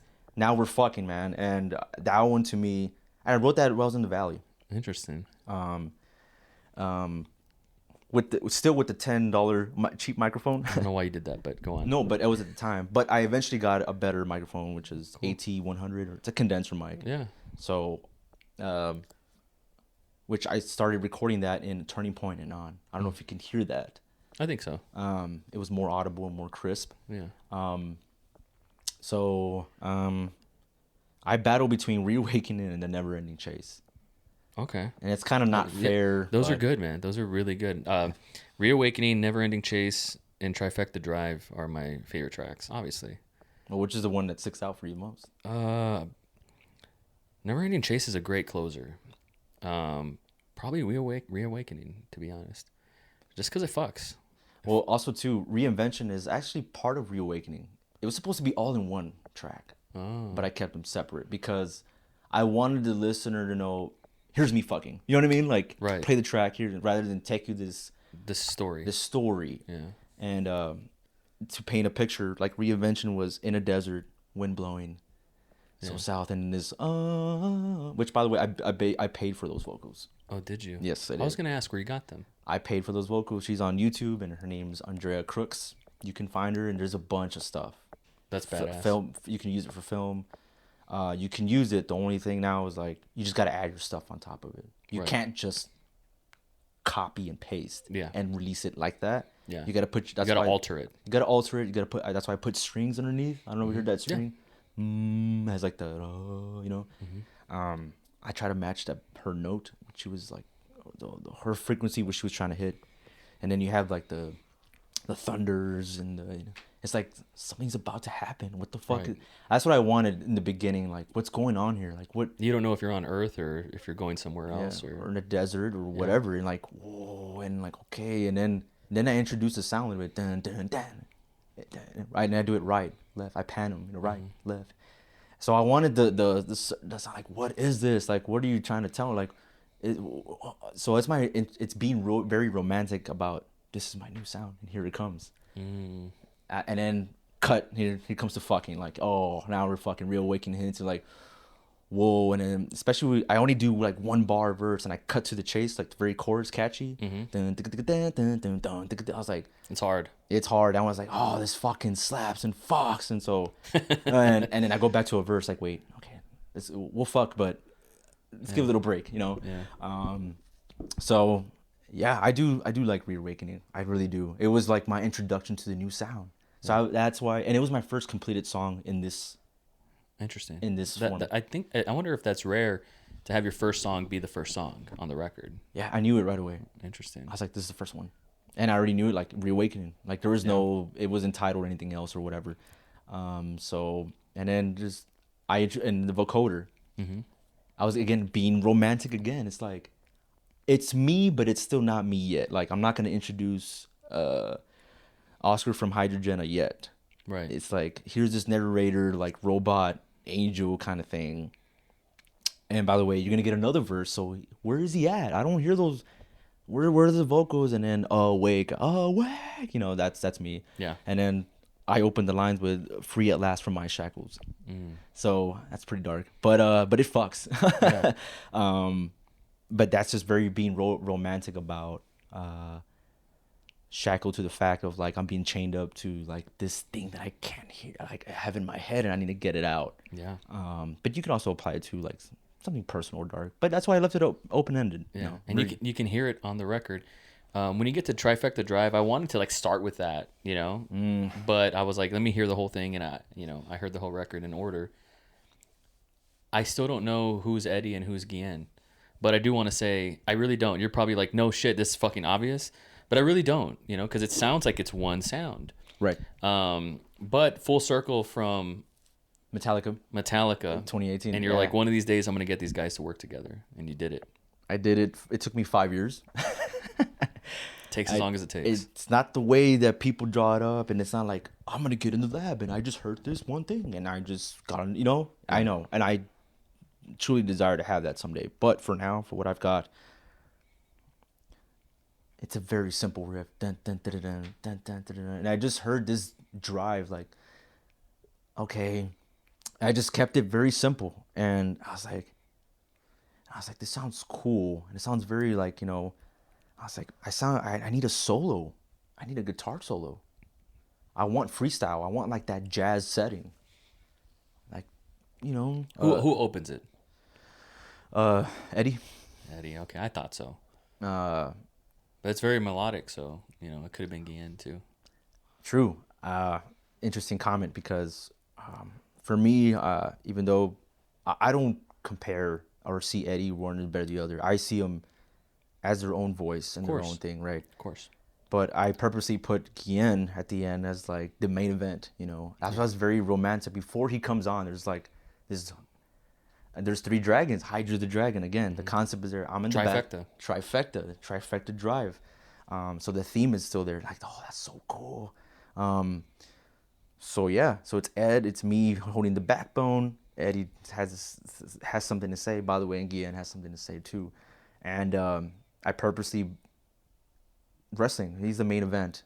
But I wanted, before I give you the main event of Guillen, I wanted to put, like, here's a video package first. Mm-hmm. It's like, give me a fucking match, man. Like, give me the... Cut to the main event. Cut to the main event. Like, hit his music already. It's like, no, we got to watch this promo first, whatever. Yeah. So, yeah, it took a while though. When I heard it, I was like, okay. So I reached out to Ed first. I was like, hey man, like, can you write a solo over this? He's like, yeah. And it was almost immediate, maybe like a week, 2 weeks. When I reached out to Guillen, which was, again, I was like, this is my first time ever collabing with him, and I know he's very aware about my music.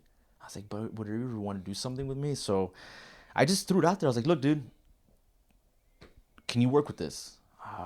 He's like, yeah, just give me a bid. And something happened, and it took a while. It took maybe like 3-4 months, and I asked him, hey man, you got anything? He's like, oh man, I'm still working on it. I want to say here, not too long, before funeral for my youth, mm-hmm. right? He wasn't really doing much. I think he re-released Into the Void. Mm-hmm. Mm-hmm. He remastered it and remixed it. I heard it again. Great. And that's kind of it. So I don't know if he was in that headspace. Or maybe he was just a little like, I don't want to do anything. Which I understand. So, yeah. And then finally, Easter of this year, you were there. The day before Easter, we got on the phone call. We talked for like 2 hours.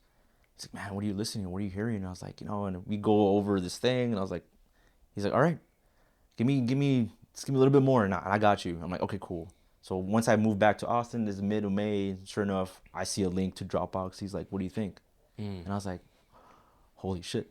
So it took a little bit, but I let it take its course. Yeah, it's the process.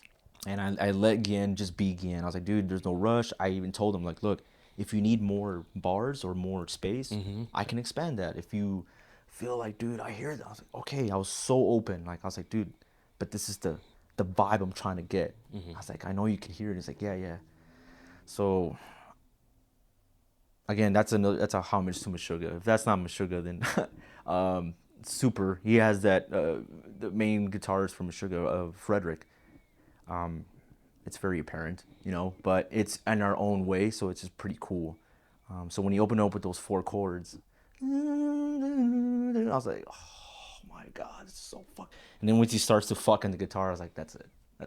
Let's give Guillen his flowers. Like, how amazing is it to work with him, and what a talented guy. And he he listens to everything, and so he can pull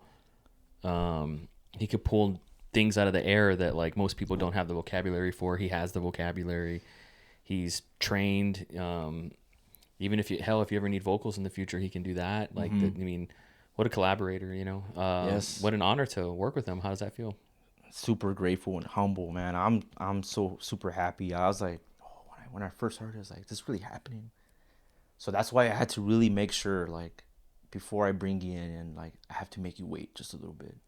There's a little, like, you know, there's a dragon in the background, and dun dun dun dun has like a beat.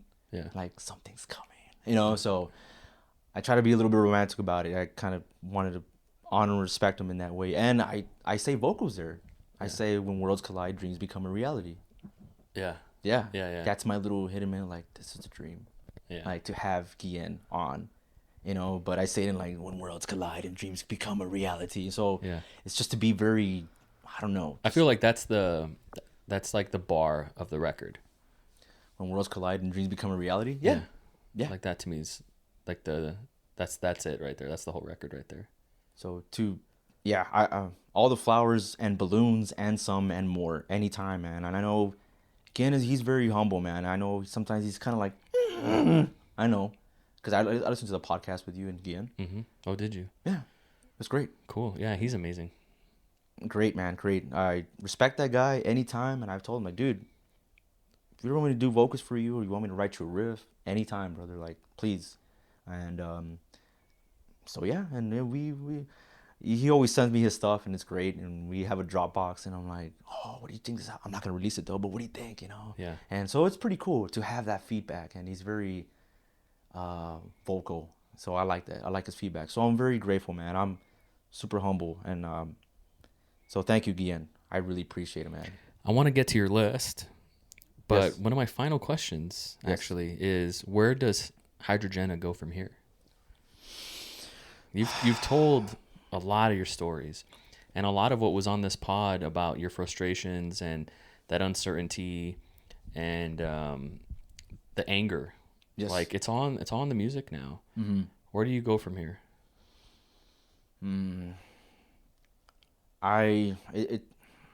That's one of the questions that first came when I first released it. Like, okay, you can release it, and then what? Okay, now it's out there, and then what? I'm gonna let a little bit of time just pass.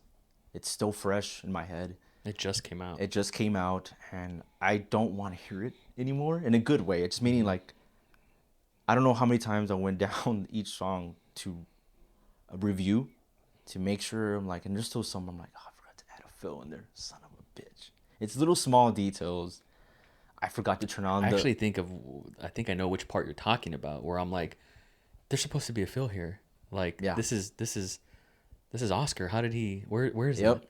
Yeah, that's funny you said that. 'Cause I wouldn't have said that, but yeah. Yeah, I thought about it's it. there. So there's mistakes. Not a mistake, but it's like something's missing. Hey. Yeah, areas of opportunity. Yeah, so I had to just leave it alone. Meaning, like, if I don't know, those little details were killing me, man. Because like I'm doing all this by myself too. Of course.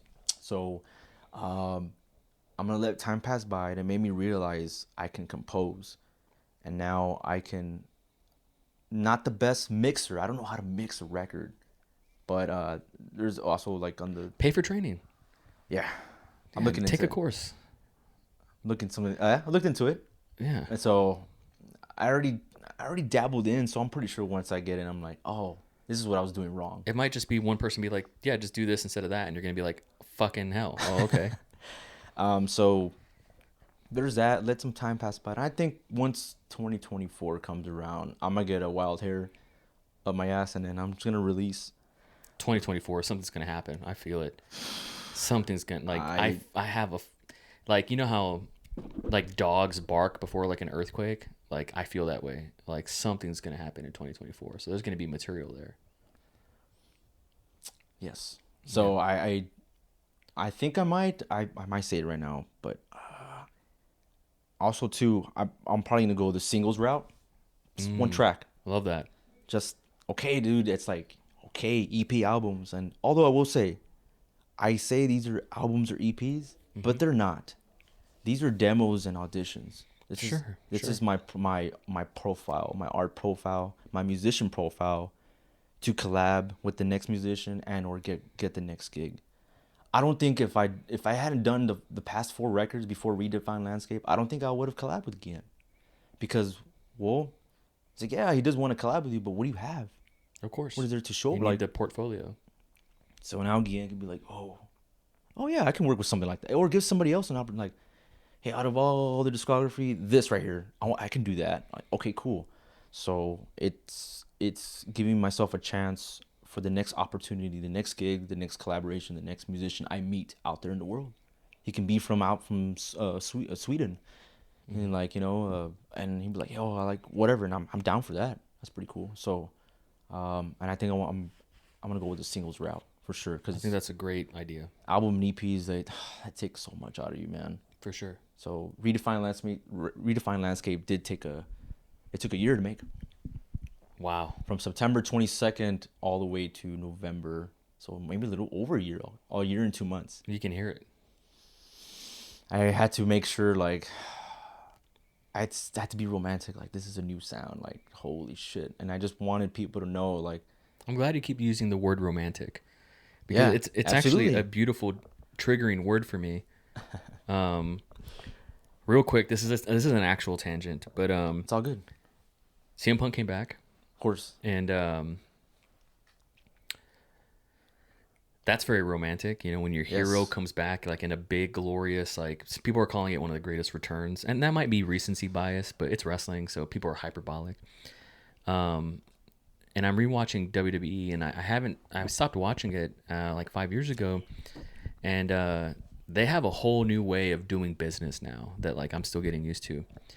And you mentioned, like, okay, before we get to the main event with Gian, here's this little promo package, like, right before, I know you want it, but I want you to want it, right? WWE does that, and it's very romantic. They are a very romantic business. Like, they're very they're not wrestlers, they're superstars. Right.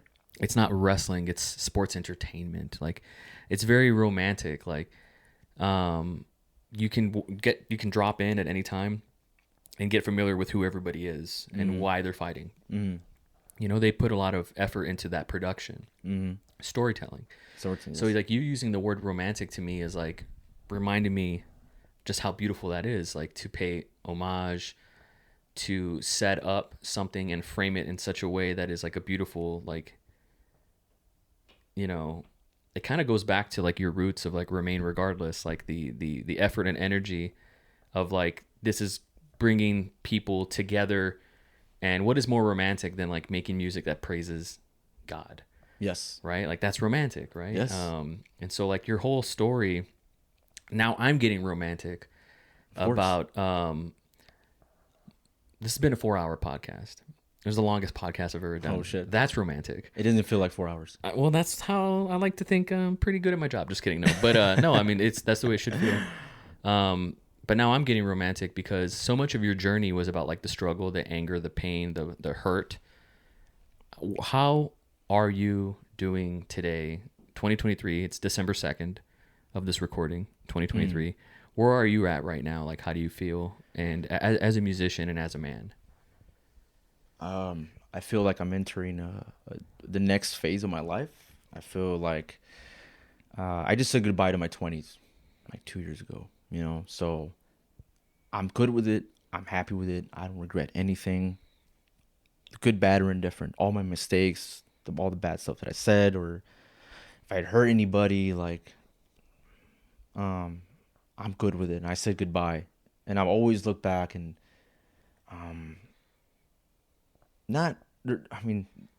even if it's like it was dark a couple times, I always have to remember that I always got some good out of it, you know? And I've always tried to, even though as bad as it sucked and this and that, and I felt angry, I always try to channel it into something positive. And what way to do it into music and just let it out. So it's a very good outlet, and I feel so happy now. I feel more with Redefine Landscape. It's like, I know it took me 4 records, but damn it, you know. And who knows? It's a weird Hydrajenah. I could just do a surf rock album, the next one, or I can just continue doing this sound. I don't know. And I have that. I have the options. So I'm still. I came back to Austin. I've only been here for what, 6 months, 7 months now. I want to see the full cycle. I want to go. I want to be in May of 2024, even though I don't know how it looks like. But I want to be standing May 6th, 2024. Okay, dude, it's been 1 year. And I want that because it was a little tough again. Going from the valley, coming back, there was a little bit of weight there. So hence why I wrote down "Suffering Departure." That's a very dark song. It's really dark. But so I guess I'm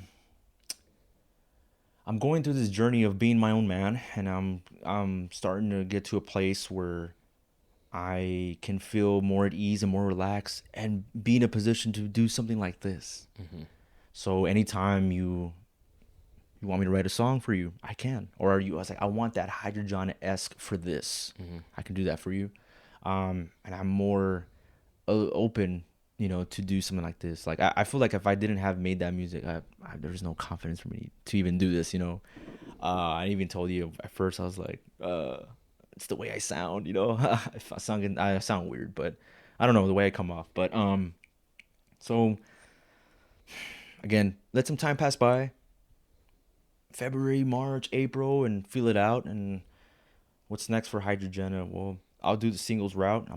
I'll always write, even if I don't have the intention of releasing it.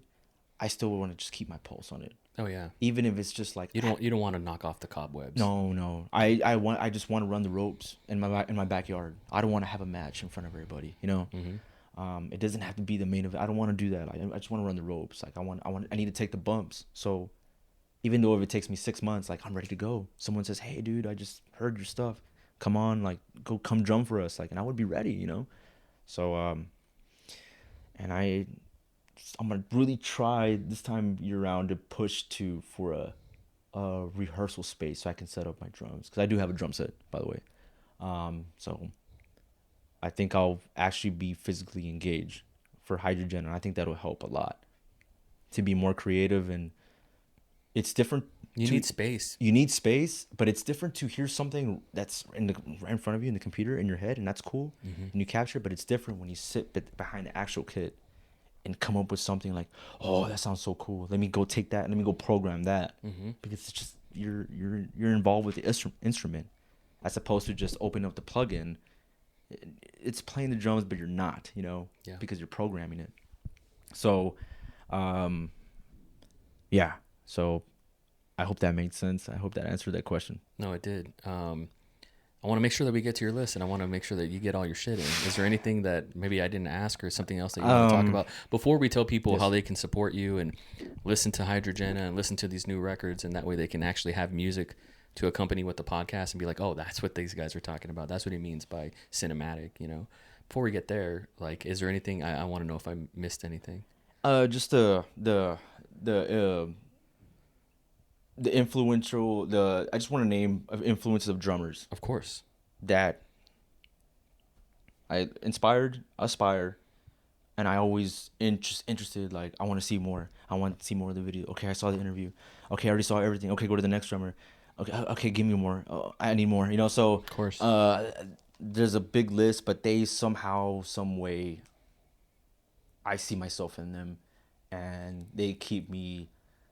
It always reminds me, like, whenever I get dark, or maybe I get complacent, or I start to lose track, or I start to like get discouraged, I just like put on one of these videos, like, oh my God, yes. It reminds me again, like, dude, like, this is fun, man. Like, you love this instrument. And I know sometimes you can get a little hard on yourself and this and that, but there's a lot, and there's so much to cover, but there's a handful of drummers in there that I'm influenced by, and you can hear, like, the ones that I'm just gonna call out, and that's pretty much it. Like, it's just saying, thank you for showing me, thank you for you picking up those sticks and you believing in yourself, so you can play the drums, and then so I can watch and be like, holy, like, I want to do that, Right now it's not the way but I'm still involved in it somehow, you know. Even right now, like I'm involved with the creative. It's still something as opposed to like nothing, you know. So, anything else? Well, who are those guys? I have them right here. So this was just I just want to show it quick. Like this was just like a bracket to hit all the spots, and I think Yeah. we hit them without even looking at the I notes. didn't dude. even look at it. No, I swear. Yeah. And we ended with redefined landscape, so it's perfect. Fuck yeah. So these are the list of drummers. Yeah. There's a total of 55. Oh my God. There's a total of 55. I just want to run through them. Run through them. The first 50 are men, and the last 5 are female. Chris Adler, Thomas Hawk, Matt Garska, Gene Hoglan, Bobby Jerzambek, Steve Shelton, Mike Portnoy, Lars Ulrich, Dave Lombardo, Uli Kush, I think I said that right, Gar Samuels, Jojo Mayer, Tony Royster Jr., Thomas Pridgeon, Eric Moore, Mike Johnston, Sean Reinhardt, Thomas Lang, Neil Peart, Travis Barker, Bill Stevenson, Morgan Agron, Anup Sasri, sorry if I said that wrong, Joey Jordison, Dave Weckel, Vinny Kaliuta, Steve Gadd, Benny Greb, Vladislav Ulasvik, sorry man, Stuart Copeland, Tony Williams, Gene Krupa, Jim Chapin, Igor Cavalera, Dirk Verburen, Gavin Harrison, Vinnie Paul, Pete Weber, Raymond Herrera, Danny Carey, Dennis Chambers, Gary Novak, John Bonham, Clive Burr, Phil Collins, George Calais, Derek Roddy, Grayson Nuckertman, Dom Famulario, and Buddy Rich. Those are like 50 drummers that impact me. And these are the 5 females as well. Meg White, Mado Cohen, Annika Niles, Paulina Villar, and Sheila E. I think I said that right. So I somehow discovered them, and they blow my mind, and I want more. And there's so much there. And I learned from each and one of them something: feel, dynamics, sound, tone, the way someone moves, the way they drum, the way they set up their drum set, all that. So I just want to make a shout out. Like those are my drumming influences. So I watch instructional DVDs. Like today I'm going to show you the paradiddle, all that stuff. And all of that. I watch it all. Even though I know what a paradiddle it is, I'm still going to watch it. Yeah. Because you might learn something. It's like, it feels like it's infinite. It's never ending. Hence never ending chase.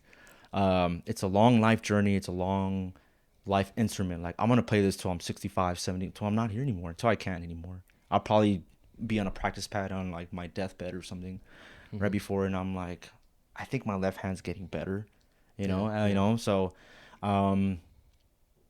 that's how much I love the drums. I love drumming, and music is life, and drum is the choice of my instrument. And, I can't wait to actually be playing on a live kit someday here soon. And, what else? Hydrajenah, you can find it on Instagram, YouTube, Hydrajenah, Hydrajenah, Hydrajenah or Hydrajenah. Instagram is Hydrajenah _ for whatever reason it didn't allow me to have it just one word. Spotify, Hydrajenah. It's also on Apple. It's also on YouTube as a video. Some people, I don't know why, like, can you send me the link for YouTube? I'm like, yeah, sure. So you can find me there, and it's there forever. So anybody that wants to chime in and take a listen and what have you, this is me. This is me. This is the most naked I've ever been, ever in existence. This is the most opening. I mean, I'm really not missing anything. Maybe once I'm done, like, oh, I probably missed that part. But those are little details that whatever. But for the most part, I try to hit each and every marker to catch up with someone. So if someone's out there like, man, like, how come he's like that? How come he acts this way? How come he's so, there you go. I hope it gives someone insight, a perspective, and anybody that's out there that's struggling to be a creative is like, dude, I hope you can use my example of like, I cringe with my first record, but just keep with it and stick with it. That's the whole point. I stuck with Hydrajenah. You can tell from Hypochondria EP all the way to Redefine Land. I just stuck with it, and I did it, and I did it, and I did it. So I wanted to reach out to someone out there that's either doing it or they just don't know how or what, and if they want to, they can reach out to me personally if they want, or DM me, which is Awsker Matthew. Awsker spelled AWSKER MATHEW. You can find me there, Instagram, Facebook, and send me a message. I'm more than welcome to discuss anything and just try to be a friend or a stranger or whatever. I try to be accommodating for the creatives. Anybody that's out there that picked up an instrument or wants to do a podcast, maybe someone's like, oh, Oscar's in a podcast. Now I want to be in a podcast. I have a story to say. I was like, well, here's my boy Knives. Here's a contact info. Get with him. He'll do a podcast with you. By the way, yeah. So I'm more than welcome to have all these doors open, and I'm just more free and open, and I'm allowing myself to be out there. I'm finally at a place where I feel comfortable with who I am. I know it took me 31 years, but maybe 20, but I'm so happy to be in this position, and I'm so thankful for this podcast. I really am, man. I won't say that this would explode, but I know it'll reach out to people that I don't even know, and they're just gonna like, whoa. I just hope they take away something. And I wanted to say I'm sorry that it took 4 hours. No, but don't. Some stories require that time. Yes. And when you listen to it, like Roger Ebert, who was a film critic, said, there's no such thing as a good movie that's too long. If it's good and it ain't too long, it's short. You know what I mean? So I hope this passed by for people that listen to it and they heard it on a long walk, or they heard it in 10 chunks or whatever. You know what I mean? Like there's a playlist worth of content that is inside this podcast, and I'm happy to do it. I gotta be romantic about this one. Is that for that one person that made it this far with not stopping? Hell yeah! Thank you. I love you. You deserve to be loved, and yeah, thank you so much. I appreciate that, because I know it's not easy to sit through 4 hours. And I've sat through 4 hours, but the ones that I've been interested in, so of course. Yeah, man. So I think I'm pretty good. I don't think I'm missing anything, unless you feel like something. I feel really good. Okay. I just want to end this with saying, I love you. I love you so much, and thank you for coming on this podcast and doing this with me. Like, it's epic, and it's romantic, and it's all the things that I set out to try to make. And so I asked you, hey man, if you ever want to make a music video or something, I'm happy to do that. And you're like, what would be cool? A podcast. And I thought, you know what? I can do. Right. So I'm happy we got this in. And for everybody that made it this far, thank you. Let us know in the comments, and appreciate you guys, and keep a force field around your heart. We'll see you guys on the next podcast. Peace.